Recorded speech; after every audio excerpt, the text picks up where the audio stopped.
ಬಿಹಾರದಲ್ಲಿ ಇನ್ನೊಂದು 6 ತಿಂಗಳಲ್ಲಿ ಎಲೆಕ್ಷನ್ ಬರ್ತಾ ಇದೆ. ಎಲೆಕ್ಷನ್ಗಿಂತ ಮುಂಚಿತವಾಗಿ ಮತದಾರರ ಪಟ್ಟಿಯ ಸಮಗ್ರ ಪರಿಷ್ಕರಣೆ ಆಗುತ್ತೆ ಅಂತ ಹೇಳಿ ಎಲೆಕ್ಷನ್ ಕಮಿಷನ್ ಹೊರಟಿದೆ. ಎಲೆಕ್ಷನ್ ಕಮಿಷನ್ ಈ ಥರ ಹೊರಟಿರ್ತಕ್ಕಂಥ ಹೊತ್ತಲ್ಲೇ ಒಂದು ದೊಡ್ಡ ಕೂಗು ಎದ್ದಿದೆ. ಇಲ್ಲಿ ಇದೇನು ಅವಶ್ಯಕತೆ ಇತ್ತು? ಯಾರಾದರೂ 6 ತಿಂಗಳಲ್ಲಿ ಮತದಾರರ ಪಟ್ಟಿಯನ್ನು ಪರಿಷ್ಕರಣೆ ಮಾಡ್ತಾರಾ? ಇದು ಕಾರಣ ಏನು ಅಂತ ಹೇಳಿದ್ರೆ ಪ್ರತಿಪಕ್ಷಗಳು ಆರೋಪ ಮಾಡ್ತಿರ್ತಕ್ಕಂಥದ್ದು ಇದೇನು ರೀ, ಮಹಾರಾಷ್ಟ್ರದಲ್ಲಿ ಬಿಟ್ವೀನ್ ಲೋಕಸಭಾ ಎಲೆಕ್ಷನ್ ಆ್ಯಂಡ್ ವಿಧಾನಸಭಾ ಎಲೆಕ್ಷನ್ ಮಹಾರಾಷ್ಟ್ರದಲ್ಲಿ 41 ಲಕ್ಷ ಮತದಾರರು ಬರೀ 6 ತಿಂಗಳ ಅಂತರದಲ್ಲಿ ಹೇಗೆ ಜಾಸ್ತಿ ಆಗಿಬಿಟ್ರು? 5 ವರ್ಷಗಳ ಚುನಾವಣೆಯಲ್ಲೇ 5 ವರ್ಷಗಳ ಅಂತರದಲ್ಲೇ 30-40 ಲಕ್ಷ ಜಾಸ್ತಿ ಆಗಲಿಲ್ಲ ಅಲ್ಲಿ. ಇದೇ ಮಹಾರಾಷ್ಟ್ರದಲ್ಲಿ ಮತದಾರರ ಸಂಖ್ಯೆ. ಅಂಥದ್ರಲ್ಲಿ ಮಹಾರಾಷ್ಟ್ರದಲ್ಲಿ ಬರೀ ಲೋಕಸಭೆ ಮುಗಿದು ವಿಧಾನಸಭಾ ಚುನಾವಣೆ ಬರೋ ಅಷ್ಟರಲ್ಲಿ 41 ಲಕ್ಷ ಮತದಾರರು ಜಾಸ್ತಿ ಆಗಿಬಿಟ್ಟಿದ್ದು ಹೇಗೆ?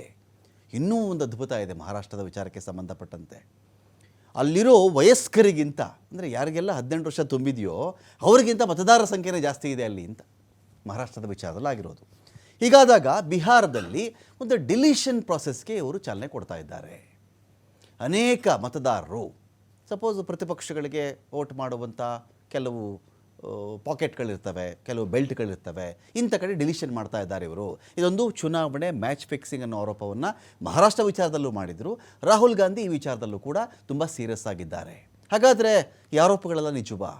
ಬಿಹಾರದ ಮತದಾರರ ಪಟ್ಟಿಯ ಪರಿಷ್ಕರಣೆ ವಿರುದ್ಧವಾಗಿ ಕೂಗೆದ್ದಿರೋದು ಯಾಕೆ? ಏನಾದರೂ ಅದರಲ್ಲಿ ಆಧಾರ ಇದೆಯಾ, ಹುರುಳಿದೆಯಾ? ಈ ವಿಚಾರದಲ್ಲಿ ಎಲ್ಲ ಚೆಕ್ ಮಾಡುವಂತಹ ಸಮಯ ಇದು. ಇದೇ ವಿಚಾರಕ್ಕೆ ಸಂಬಂಧಪಟ್ಟಂತೆ ನಾನು ಡಿಬೇಟ್ ಸ್ಟಾರ್ಟ್ ಮಾಡ್ತಾ ಇದ್ದೀನಿ. ಪಾಲ್ಗೊಳ್ಳೋದಕ್ಕೆ ನಮ್ಮೊಂದಿಗೆ ಸನತ್ ಕುಮಾರ್ ಇದ್ದಾರೆ, ಬಿಜೆಪಿಯ ವಕ್ತಾರರು. ಸ್ವಾಗತ ನಿಮಗೆ ಸನತ್ ಕುಮಾರ್ ಈ ಡಿಬೇಟ್ಗೆ. ನಟರಾಜ್ ಗೌಡ್ರು ಇದ್ದಾರೆ, ಕಾಂಗ್ರೆಸ್ನ ವಕ್ತಾರರು. ಸ್ವಾಗತ ನಿಮಗೆ ನಟರಾಜ್ ಗೌಡ್ರೆ ಈ ಒಂದು ಡಿಬೇಟ್ಗೆ. ಇಷ್ಟೆಲ್ಲ ನಮ್ಮ ಪತ್ರಕರ್ತರಾಗಿರ್ತಕ್ಕಂಥ ಕೆ ವಿ ಪರಮೇಶ್ವರ್ ಅವರು ಕೂಡ ಜಾಯ್ನ್ ಆಗ್ತಾರೆ, ಅವ್ರನ್ನೂ ಕೂಡ ಮಾತಾಡಿಸ್ತೀನಿ. ನಾನು ಮೊಟ್ಟ ಮೊದಲ ಒಂದು ಪ್ರಶ್ನೆ ಅಂತ ಬಂದಾಗ ಇಲ್ಲಿ ನಟರಾಜ್ ಗೌಡ್ರು ಕೇಳಿಬಿಡ್ತೀನಿ. ನಟರಾಜ್ ಗೌಡ್ರೆ, ಈ ಒಂದು ಎಲೆಕ್ಷನ್ ಕಮಿಷನ್ ಸದಾ ಸುಧಾರಣೆಗಳ ಕಡೆಗೆ ಹೋಗ್ತಾ ಇರ್ತದೆ. ಸುಧಾರಣೆ ಮತ್ತು ಅದರ ಒಂದು ದೊಡ್ಡ ಜವಾಬ್ದಾರಿ ಏನು ಅಂತ ಹೇಳಿದ್ರೆ ಒಂದು ಮುಕ್ತ ನ್ಯಾಯಸಮ್ಮತವಾಗಿರ್ತಕ್ಕಂಥ ಒಂದು ಚುನಾವಣೆ ನಡೆಸೋದು ಅದರ ಆದ್ಯ ಕರ್ತವ್ಯಗಳಲ್ಲಿ ಒಂದು. ಹೀಗಿದ್ದಾಗ ಅದೊಂದು ಮತದಾರರ ಪಟ್ಟಿ ಪರಿಷ್ಕರಣೆ ಮಾಡ್ತೀವಿ ಅಂತ ಹೋದಾಗ ನಿಮ್ಗಳ ತಕರಾರು ಯಾಕೆ? ಯೂಶ್ವಲ್ ಆಗಿ ಎಲೆಕ್ಷನ್ ಆದಮೇಲೆ EVM ಸರಿ ಇರಲಿಲ್ಲ, ಅದು ಸರಿ ಇಲ್ಲ ಅನ್ನೋ ಬದಲಾಗಿ ಎಲೆಕ್ಷನ್ಗಿಂತ ಮುಂಚೆನೇ ಒಂದು ಆ್ಯಂಟಿಸಿಪೇಟರಿ ಬೇಲ್ ಹಾಕೊಳ್ಳೋ ರೀತಿಯಲ್ಲಿ ಈ ಪಟ್ಟಿ ಪರಿಷ್ಕರಣೆ ಸರಿ ಇಲ್ಲ, ಇಲ್ಲಿ ವೋಟರ್ ಜಾಸ್ತಿ ಮಾಡಿಬಿಡ್ತಾರೆ, ಡಿಲೀಷನ್ ಮಾಡಿಬಿಡ್ತಾರೆ, ಈ ಥರ ಕೂಗ್ತಾ ಇದ್ದೀರಾ ನೀವು? ಈಗ ಚುನಾವಣಾ ಆಯೋಗದ ವಿಶ್ವಾಸಾರ್ಹತೆಗೆ ಧಕ್ಕೆ ಬಂದಿದೆ. ಓಕೆ, ಈಗ ನಾವು ಗುಜರಾತ್ ಚುನಾವಣೆಯನ್ನು ಗಮನಿಸಿದ್ವಿ. ಕಳೆದ ಗುಜರಾತ್ ಚುನಾವಣೆಯಲ್ಲಿ ಅದು ಚುನಾವಣಾ ದಿನಾಂಕವನ್ನು ಘೋಷಣೆ ಮಾಡಲಿಲ್ಲ.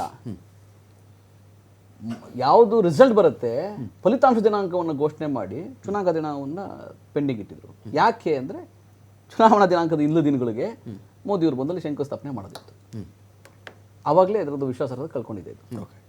ಮಹಾರಾಷ್ಟ್ರದಲ್ಲಿ ಆಗಿರ್ತಕ್ಕಂಥದ್ದು ನೋಡಿ, 4.5 ವರ್ಷಕ್ಕೆ ಕೇವಲ 40 ಲಕ್ಷ ಮತದಾರರು ಸೇರಿಕೊಂಡು ಕೊನೆಯ 5 ತಿಂಗಳಲ್ಲಿ 45 ಲಕ್ಷ ಮತದಾರರು ಸೇರ್ಕೊಳ್ಳೋದಿದೆಯಲ್ಲ, ಅದು ನಂಬಿಕೆಗೆ ಅರ್ಹ ಅಲ್ಲ. ಲೋಕಸಭಾ ಚುನಾವಣೆಯಲ್ಲಿ ಅದೇ ಪ್ರಕ್ರಿಯೆ ಮಾಡಬೇಕಾಗಿತ್ತು, ಅವರು ಅವಾಗಲೇ ಸೇರಿಸಬೇಕಾಗಿತ್ತು. ಸೊ ಇಲ್ಲೇ ಬಿಹಾರ ವಿಷಯಕ್ಕೆ ಬಂದಾಗ ಏನಾಗ್ತಾ ಇದೆ ಅಂದರೆ, ಚುನಾವಣೆ 4-5 ತಿಂಗಳಿದೆ, ನವೆಂಬರ್ ಡಿಸೆಂಬರ್ ಚುನಾವಣೆ ಆಗಬಹುದು. ಆ ಸಮಯದಲ್ಲಿ ವಿಶೇಷವಾದ ಸಮಗ್ರವಾದ ಪರಿಷ್ಕರಣೆ ಮಾಡೋ ಮುಖಾಂತರ ನೀವು ಇಲ್ಲಿನ ವೋಟರ್ ಅಂತ ತಿಳಿಸಿದ್ರೆ ಅದಕ್ಕೆ ದಾಖಲಾತಿಗಳನ್ನ ಕೊಡಬೇಕು. ಓಕೆ, ಅದಕ್ಕೆ ಕೊಟ್ಟಿರೋ ಸಮಯ ಎಷ್ಟು? 25 ದಿನಗಳು. ಈ 1 ತಿಂಗಳಲ್ಲಿ ಯಾರೋ ಅಲ್ಲಿಂದ ವಲಸಿಗ ಆಚೆ ಹೋಗಿರ್ತಾನೆ, ಅವನು ಈಗ ಅಲ್ಲಿ ಬಂದು ದಾಖಲಾತಿ ಕೊಡಬೇಕೋ ಬೇಡವಾ? ನೀವೇನು ಮಾಡ್ತಾ ಇದ್ದೀರಾ? ಸಾಮಾನ್ಯ ನಿವಾಸಿ ಅನ್ನೋದ್ರ ಮೇಲೆ ಒತ್ತು ಕೊಡ್ತಾ ಇದ್ದೀರಾ. ಏನು ಅಲ್ಲಿ ಆರ್ಡಿನರಿ ರೆಸಿಡೆಂಟ್, ಕಾಮನ್ ರೆಸಿಡೆಂಟ್ ಅಂತ ಕೊಡ್ತಾ ಇದ್ದೀರಾ. ಅದ್ರ ಮುಖಾಂತರ ಏನಂದ್ರೆ ಅಲ್ಲಿ ವಾಸ ಮಾಡ್ತಾ ಇದ್ರೆ ನೀನು ವೋಟರ್ ಲಿಸ್ಟ್ ಇರ್ತೀಯ, ಇಲ್ಲಾಂದ್ರೆ ನೀನು ಕಳ್ಕೊಂಡ್ಬಿಡ್ತೀಯ. ಬಿಹಾರದ ಬಡತನ, ಬಿಹಾರದ ಹಿಂದುಳಿಕೆ, ಅಲ್ಲಿರ್ತಕ್ಕಂಥ ಅಸಮತೋಲನ, ನಮ್ಮ ಕರ್ನಾಟಕದಲ್ಲೂ ಸಾಕಷ್ಟು ಕಾರ್ಮಿಕರು ಸಿಗ್ತಾರೆ. ಬಿಹಾರದವರೇ ಬಹಳ ಜನ ಸಿಗ್ತಾರೆ, ಲಕ್ಷಾಂತರ ಜನ ಸಿಗ್ತಾರೆ ಬೆಂಗಳೂರಿನಲ್ಲಿ, ಕರ್ನಾಟಕದಲ್ಲಿ. ಹಂಗಿರ್ಬೇಕಾದ್ರೆ ಅಲ್ಲಿನ ವಲಸಿಗರು ಆಚೆ ಹೋಗಿರ್ತಕ್ಕಂಥವ್ರು ಮತದಾರರಿಂದ ಆಚೆ ಕೈ ಬಿಡ್ಬೇಕಾ ನೀವು? ನಿಮ್ಮ ಪ್ರಕಾರ ಅಲ್ಲಿನ ಪರಿಶಿಷ್ಟ ಜಾತಿ ಪಂಗಡದವರು, ಬುಡಕಟ್ಟು ಜನಾಂಗ, ಯಾರದಾಗಿರ್ಬೋದು, ಅವ್ರು ಬಿಜೆಪಿ ವೋಟರ್ ಇರಬಹುದಲ್ಲ. ನೋಡಿ, ನಿಮಗೆ ಆರ್ಟಿಕಲ್ 324, 326 ಏನು ಕೊಡುತ್ತೆ? ನಿಮಗೆ ರೈಟ್ ಟು ವೋಟ್ ಕೊಡುತ್ತೆ. ಚುನಾವಣಾ ಆಯೋಗದ ಜವಾಬ್ದಾರಿ ಏನು? ಪ್ರತಿಯೊಬ್ಬ ನಾಗರಿಕನಿಗೆ ವೋಟ್ ಕೊಡೋ ಅವಕಾಶವನ್ನ ನೀವು ಕೊಡಬೇಕು. ಅವನಿಗೆ ಹೊಣೆಗಾರಿಕೆ ಹಾಕೋದಲ್ಲ. ಏನು ನೀನು ಪ್ರೂವ್ ಮಾಡಿ, ನೀನು ವೋಟರ್ ಅಂತ ಪ್ರೂವ್ ಮಾಡೋಂಥ ಹೊಣೆಗಾರಿಕೆ ಹಾಕೋದಲ್ಲ. ಅದು ಚುನಾವಣಾ ಸಮಯದಲ್ಲಿ ಹೊಣೆಗಾರಿಕೆ ಹಾಕೋದಲ್ಲ. ಅಲ್ಲಿನ ನೋಡಿ, ಅಲ್ಲಿ ತುಂಬ ಎಕ್ಸ್ಟ್ರೀಮ್ಲಿ ಬ್ಯಾಕ್ವರ್ಡ್ 36% ಜನ ಇದ್ದಾರೆ. ಅತ್ಯಂತ ಹಿಂದುಳಿದ ವರ್ಗ ಜನ ಅತ್ಯಂತ ಬಡ ಜನ 36% ಜನ ಇದ್ದಾರೆ. ಅದರಲ್ಲೇನು SC-ಗಳಲ್ಲದೆ ST-ಗಳಲ್ಲದೆ ಆ ಥರ ಇದೆ. ಅಲ್ಲಿನ ಪಾಪ್ಯುಲೇಷನ್ ಅಲ್ಲಿ ನೀವು ಗೊತ್ತಿರಬೇಕು ನೋಡಿ, 2022 ಅಂಕಿಅಂಶದ ಪ್ರಕಾರ ಕೇವಲ 14% ಜನ ಗ್ರಾಜ್ಯುಯೇಟ್ ಆಗ್ತಾರೆ. ಅಲ್ಲಿ ಎಜುಕೇಶನ್ SLC ಮುಗಿಸ್ತಾರಲ್ಲ, ಅವ್ರು ಕೇವಲ 14% ಜನ ಗ್ರಾಜ್ಯುಯೇಟ್ ಆಗ್ತಾರೆ. ಇಡೀ ಬಿಹಾರದ ಪಾಪ್ಯುಲೇಷನ್ ಅಲ್ಲಿ ಕೇವಲ 2%, ಅದು ಗ್ರಾಜ್ಯುಯೇಟ್ಸ್ ಕೇವಲ 2% ಜನ ಪಾಸ್ಪೋರ್ಟ್ ಹೊಂದಿದ್ದಾರೆ. ಅಲ್ಲಿನ ಜನತೆಗೆ ನೀವು ಅವೇರ್ನೆಸ್ ಮೂಡಿಸ್ತಲೆ, ಮುನ್ನೆಚ್ಚರಿಕೆ ಕೊಡದಲೆ, ಅವರನ್ನ ಈ ಡೆಮಾಕ್ರಸಿನಲ್ಲಿ ಇನ್ವಾಲ್ವ್ ಮಾಡ್ಕೊಳ್ದಲೆ, ಸ್ಟೇಕ್ ಹೋಲ್ಡರ್ಗಳನ್ನ ಇನ್ವಾಲ್ವ್ ಮಾಡ್ಕೊಳ್ದಲೆ ನೀವು ಮಾಡ್ತಾ ಇರ್ತಕ್ಕಂಥದ್ದು ಒಂದು ಮ್ಯಾಚ್ ಫಿಕ್ಸಿಂಗ್ ಮಾಡ್ಕೊಂಡು ನೀವು ಅರ್ಹ ಮತದಾರನ, ಈಗ ಅಲ್ಪಸಂಖ್ಯಾತರು, ಹಿಂದುಳಿದ ವರ್ಗದವರು, ಬಡವರು, ಅವರು ಇಮಿಡಿಯೇಟ್ ಆಗಿ ಎಲ್ಲೋ ವಲಸೆ ಹೋಗಿರ್ತಕ್ಕಂಥ ಕಾರ್ಮಿಕರು ಇಮಿಡಿಯೇಟ್ ಆಗಿ ಬಂದು 25 ದಿನದಲ್ಲಿ ನೀನು ವೋಟರ್ ಅಂತ ಪ್ರೂವ್ ಮಾಡಬೇಕು. ಯಾರಿಗೆ ಗೊತ್ತದು? ಬಿಹಾರದಲ್ಲಿ ಈ ವಿಚಾರಕ್ಕೆ ಸಂಬಂಧಪಟ್ಟಂತೆ ನಾಗರಿಕ ದಂಗೆ ಆಗ್ತಾ ಇದೆಯಾ? ಎಲೆಕ್ಷನ್ ಕಮಿಷನ್ ಈ ಥರ ಮಾಡಿದೆ, 6 ತಿಂಗಳಲ್ಲಿ ಹಿಂಗೆ ಮಾಡಿಬಿಟ್ಟಿದ್ದಾರೆ ಇವರು, ನಾವು ಅರ್ಹ ಮತದಾರರಿದ್ದೀವಿ, ನಮ್ಗೆ ಈ ಥರದ್ದು ಬೇಕಿರಲಿಲ್ಲ, ಪರಿಷ್ಕರಣೆ ಮೊದಲೇ ಮಾಡಬೇಕಾಗಿತ್ತು, ಈಗ ಯಾಕೆ ಮಾಡ್ತಾ ಇದ್ದಾರೆ, ಏನಾದರೂ ಜನಾಕ್ರೋಶ ಈಗ ಆ ಕಡೆ? ಅತ್ಯಂತ ಹಿಂದುಳಿದ ರಾಜ್ಯ ಆಗಿದ್ದು ಯಾವುದು? ಬಿಹಾರ. ಇಡೀ ದೇಶದ ಸಾಕ್ಷರತೆ ಬಂದು 72%, ಬಿಹಾರದ ಸಾಕ್ಷರತೆ ಬಂದು 61%. ದೇಶದ ಸರಾಸರಿಗಿಂತ ತುಂಬಾ ಕಡಿಮೆ ಇದೆ. ನಾವು ಕರ್ನಾಟಕಕ್ಕೆ ಬಂದ್ರೆ 85% ಸಾಕ್ಷರತೆ ಇದೆ. ಆ ಥರ ಸಾಕ್ಷರತೆ ಇರತಕ್ಕಂತಹ ಜನ ನೀವು ಯಾವ ಪ್ರತಿಭಟನೆಯನ್ನು ಮಾಡ್ತಾರೆ, ಯಾವ ಹಕ್ಕುಗಳಿಗೆ ಕೇಳ್ತಾರೆ, ಅವರ ಜೀವನೋಪಾಯಕ್ಕೆ ನೋಡಿ. ಇಲ್ಲಿ ಕರ್ನಾಟಕದಲ್ಲಿ ನಿಮಗೆ ಸರಾಸರಿ ದಿನಗೂಲಿ ಬಂದು 800 ರೂಪಾಯಿ 900 ರೂಪಾಯಿ ದಿನಗೂಲಿ ಇರುವ ಕಾರ್ಮಿಕನಿಗೆ ಅಲ್ಲಿ ಸರಾಸರಿ ದಿನಗೂಲಿ ಬಂದು 120 ರೂಪಾಯಿ ರಮಕಂತವ್ರೆ. ಸೊ ಆ ಥರ ಬಡತನ ಇರತಕ್ಕಂತಹ ರಾಜ್ಯದಲ್ಲಿ, ಅನಕ್ಷರತೆ ಇರತಕ್ಕಂಥ ರಾಜ್ಯದಲ್ಲಿ ನೋಡಿ 2017-18ರಲ್ಲಿ ಹುಟ್ಟಿರ್ತಕ್ಕಂಥ ಜನ ಏನು ಕಡಿಮೆ ಅಂದ್ರೆ ಇಷ್ಟು ಒಂದು 6-7 ವರ್ಷ ಮುಂಚೆ ಹುಟ್ಟಿರ್ತಕ್ಕಂಥ ಜನ ಕೂಡ ಬರ್ತ್ ಸರ್ಟಿಫಿಕೇಟ್ ಮಾಡ್ಕೊಂಡಿಲ್ಲ. ಅಲ್ಲಿ 1/4, 4ನೇ ಭಾಗ ಜನ ಮಾತ್ರ ಬರ್ತ್ ಸರ್ಟಿಫಿಕೇಟ್, 3/4 ಭಾಗ ಜನ ಬರ್ತ್ ಸರ್ಟಿಫಿಕೇಟ್ ಮಾಡ್ಕೊಂಡಿಲ್ಲ. ಆ ರೀತಿಯ ಪಾಪ್ಯುಲೇಷನ್ ಅಲ್ಲಿದೆ. ಸೊ ನೀವು ಅವ್ರಿಗೆ ಜನಾಕ್ರೋಶ ಅಂದ್ರೆ ಅವ್ರು ಬರ್ಬೇಕಾಗಿಲ್ಲ. ನಮ್ದು ಹೊಣೆಗಾರಿಕೆ ಇರ್ತದಲ್ಲ, ಚುನಾವಣಾ ಆಯೋಗದ ಹೊಣೆಗಾರಿಕೆ ಇರ್ತದೆ, ದೇಶ ಸರ್ಕಾರದ ಹೊಣೆಗಾರಿಕೆ ಇರ್ತದೆ, ಎಲ್ಲ ಪಕ್ಷಗಳ ಹೊಣೆಗಾರಿಕೆ ಇರ್ತದೆ. ಏನಂದ್ರೆ ಪ್ರಜಾಪ್ರಭುತ್ವದಲ್ಲಿ ಪ್ರತಿಯೊಬ್ಬನ ಹಕ್ಕುಗಳನ್ನ ಮೊಟಕುಗೊಳಿಸಬಾರದು. ಮತದಾನ ಕೂಡ ಅವ್ರದ್ದು ಹಕ್ಕು. ಈಗ ಏನ್ ಮಾಡ್ತಾರೆ, ನೋಟ್ ರದ್ದು ಮಾಡಲ್ಲ, ಹಂಗೆ ಇವರು ಮತ ರದ್ದು ಮಾಡಕ್ ಪ್ರಯತ್ನ ಮಾಡ್ತಿದ್ದಾರೆ ಅಂತ ಅನಿಸ್ತಾ ಇದೆ. ಸನತ್ ಸೇಮ್ ಕನ್ಸರ್ನ್ಸ್ ಇದೆಯಾ? ಯಾಕಂದ್ರೆ ರೂಲಿಂಗಲ್ಲಿ ಯಾರಾದರೂ ಇರಲಿ, ಎಷ್ಟೊಂದು ಪಕ್ಷಗಳು ಈ ಒಂದು ಕ್ವಶನ್ ರೈಸ್ ಮಾಡ್ತಾ ಇವೆ ಬಿಹಾರದಲ್ಲಿ. ಈ ಕ್ವಶನ್ನ BJP ಯಾಕೆ ರೈಸ್ ಮಾಡಲ್ಲ? BJP ಯಾಕೆ ಮಾಡಬಾರ್ದು? ಮತದಾರರ ಪಟ್ಟಿ ಪರಿಷ್ಕರಣೆ ಅನ್ನೋದು ಒಂದು ಗಂಭೀರವಾದಂಥ ವಿಚಾರ. ಅದು ಶಾರ್ಟ್ ನೋಟಿಸಲ್ಲಿ, ಒಂದು 6 ತಿಂಗಳಲ್ಲಿ, ಯೂಶ್ವಲಾಗಿ 1.5 ವರ್ಷ 2 ವರ್ಷಕ್ಕೆ ಮುಂಚೆ ನಡೀತವೆ, ಅಷ್ಟೊತ್ತಿಗೆ ರೆಡಿ ಸಿದ್ಧವಾಗಿರ್ತಾರೆ. ಈಗ 6 ತಿಂಗಳಿದ್ದಾಗ ಕೆಲವರಿಗೆ ಡಿಲೀಷನ್ನ ಭಯ ಇದೆ, ಡಿಲೀಷನ್ ಆರೋಪನ ಮಾಡ್ತಾ ಇದ್ದಾರೆ, ಮ್ಯಾಚ್ ಫಿಕ್ಸಿಂಗ್ ಅಂತ ಆರೋಪ ಮಾಡ್ತಾ ಇದ್ದಾರೆ. ಇದಕ್ಕೆ ತೀರಾ ಪೂರಕವಾಗಿ ಹೇಳೋ ಮಾತುಗಳಾದರೆ ಮಹಾರಾಷ್ಟ್ರ ಎಲೆಕ್ಷನ್ನು, ಅದು ಹೇಗದು ಲೋಕಸಭೆಯಿಂದ ವಿಧಾನಸಭೆಗೆ 41 ಲಕ್ಷ ಮತದಾರರು ಹೇಗೆ ಜಾಸ್ತಿ ಆಗಿಬಿಟ್ರು? ಬಂದು ಸಾಯಂಕಾಲ 5 ಗಂಟೆ ಆದಮೇಲೆ ರಾತ್ರಿ 11 ಗಂಟೆವರೆಗೂ ಏಕಾಏಕಿಯಾಗಿ 73 ಲಕ್ಷ 74 ಲಕ್ಷ ಮತಗಳು ಜಾಸ್ತಿ ಚಲಾವಣೆ ಆಗಿದೆ ಅಂತೇಳಿ ಒಂದು ಲೆಕ್ಕ ಬರುತ್ತೆ ಇಲ್ಲಿ. ಇದಕ್ಕೂ ಸ್ಪಷ್ಟವಾದಂಥ ಉತ್ತರ ನಮಗೆ ಇಲ್ಲಿವರೆಗೂ ಸೋಫಾರ್ ಅಂತೂ ನಮಗೆ ಸಿಕ್ಕಿಲ್ಲ. ಏನು ಮ್ಯಾಜಿಕ್ ಆಯಿತು? ಜೊತೆಗೆ ಕೌಂಟಿಂಗಿಂತ ಮುಂಚೆ 10 ಲಕ್ಷ ಮತಗಳು ಜಾಸ್ತಿ ಆಗಿಬಿಡ್ತು ಅಂತ ಈ ಒಂದು ಗಂಭೀರ ಆರೋಪನೂ ಕೂಡ ಮಹಾರಾಷ್ಟ್ರ ಎಲೆಕ್ಷನ್ಗೆ ನಾವು ಕೇಳ್ಪಟ್ವಿ. ಇದಾದ ಮೇಲೆ ಈ ವಿಚಾರಕ್ಕೆ ಒಂದು ಸ್ಪಷ್ಟೀಕರಣ ನಮಗೆ ಎಲ್ಲಿಂದನೂ ಸಿಗದೇ ಇದ್ದಾಗ ಯಾಕೆ BJP ಎಲ್ಲಿಯೂ ಅಗೇನ್ಸ್ಟ್ ಎಲೆಕ್ಷನ್ ಕಮಿಷನ್ ತನ್ನ ಒಂದು ಕನ್ಸರ್ನ ರೈಸ್ ಮಾಡಲಿಲ್ಲ ಅಂತ? ಇಲ್ಲಿ ಫಸ್ಟ್ ಪಾಯಿಂಟ್ ನೀವು ಕೇಳಿರುವಂಥದ್ದು ಮಹಾರಾಷ್ಟ್ರದಲ್ಲಿ ಏಕಾಏಕಿ ರೈಸ್ ಆಯಿತು, ಎಲ್ಲ ವಿಚಾರದ ಬಗ್ಗೆ ಚುನಾವಣಾ ಆಯೋಗ ಒಂದು ಸ್ಪಷ್ಟನೆಯನ್ನು ಕೊಡ್ತು. ಅದಾದ ನಂತರದಲ್ಲಿ ಅವರಿಗೆ ಡೌಟ್ ಇದ್ದರೆ ಬಂದು ಚೆಕ್ ಮಾಡಲಿ ಅಂತ ಅನ್ನುವಂಥ ಒಂದು ಆಹ್ವಾನವನ್ನು ರಾಹುಲ್ ಗಾಂಧಿ ಅವರಿಗೆ ಕೊಡ್ತು. ಅವರು ಅದನ್ನು ಮಾಡಲಿಲ್ಲ. ಚುನಾವಣಾ ಆಯೋಗಕ್ಕೆ ಸ್ಪಷ್ಟವಾದ ಉತ್ತರವನ್ನು, ಯಾಕೆಂದರೆ ಲಿಖಿತ ಮೂಲಕನೇ ಉತ್ತರ ಕೊಟ್ಟಿದ್ದಾರೆ.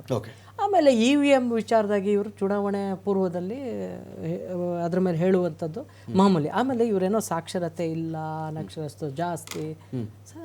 ಈ ದೇಶದಲ್ಲಿ ಒಂದು 1978ರಲ್ಲಿ 1975ರಲ್ಲಿ ಒಂದು ಮೂಮೆಂಟ್ ಆಗುತ್ತಲ್ಲ, JP ಮೂಮೆಂಟ್ ಅಂತ ಸ್ಟಾರ್ಟ್ ಆಗಿದ್ದು ಅದೇ ಬಿಹಾರದಲ್ಲಲ್ವಾ? ಫಸ್ಟ್ ಗುಜರಾತಲ್ಲಿ ಸ್ಟಾರ್ಟ್ ಆಗುತ್ತೆ, ಅದಾದ ನಂತರದಲ್ಲಿ ಬಿಹಾರದಲ್ಲಿ ಸ್ಟಾರ್ಟ್ ಆಗುತ್ತೆ. ಅವರೇ ಅಲ್ವಾ ಇವತ್ತಿನ ಅಕ್ಷರಸ್ತ್ರ ಅಲ್ವಾ? ಸುಮ್ಮನೆ ಯಾವುದೋ ಒಂದು ಸ್ಟೇಟನ್ನು ನೀವು ಅನಕ್ಷರಸ್ಥರಿದ್ದಾರೆ ಅಲ್ಲಿಂದ ಮೂವ್ಮೆಂಟ್ ಸ್ಟಾರ್ಟ್ ಆಗಿ ಇಡೀ ದೇಶಕ್ಕೆ 2ನೇ ಮೂವ್ಮೆಂಟ್ ಕೊಟ್ಟಿರ್ತಕ್ಕಂಥದ್ದು ಅದು JP ಮೂವ್ಮೆಂಟ್ ಅಂತಕ್ಕಂಥದ್ದು ದೊಡ್ಡ ಇದರಲ್ಲಿ ವಿಚಾರದಲ್ಲಿ ಬಂತು. ಅನಕ್ಷರಸ್ಥರು ಅಂತ ಸುಮ್ಮನೆ ನೀವು ಅವ್ರನ್ನ ಯಾವುದೋ ಒಂದು ಟ್ಯಾಗ್ ಲೈನ್ ಕೊಟ್ಟು ಇದು ಮಾಡಬೇಡಿ.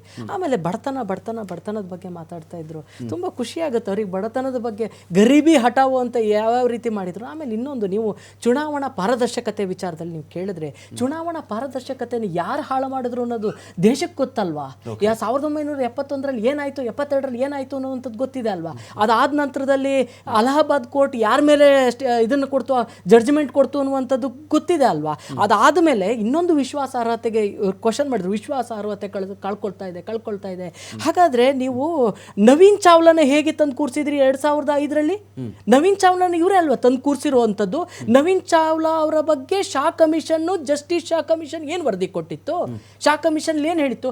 ಯಾವುದೇ ಸಾರ್ವಜನಿಕ ಹುದ್ದೆಯನ್ನು ಅಲಂಕರಿಸಲು ಈ ಮನುಷ್ಯ ಅನರ್ಹ ಅಂತ ಕೊಟ್ಟಿತ್ತು.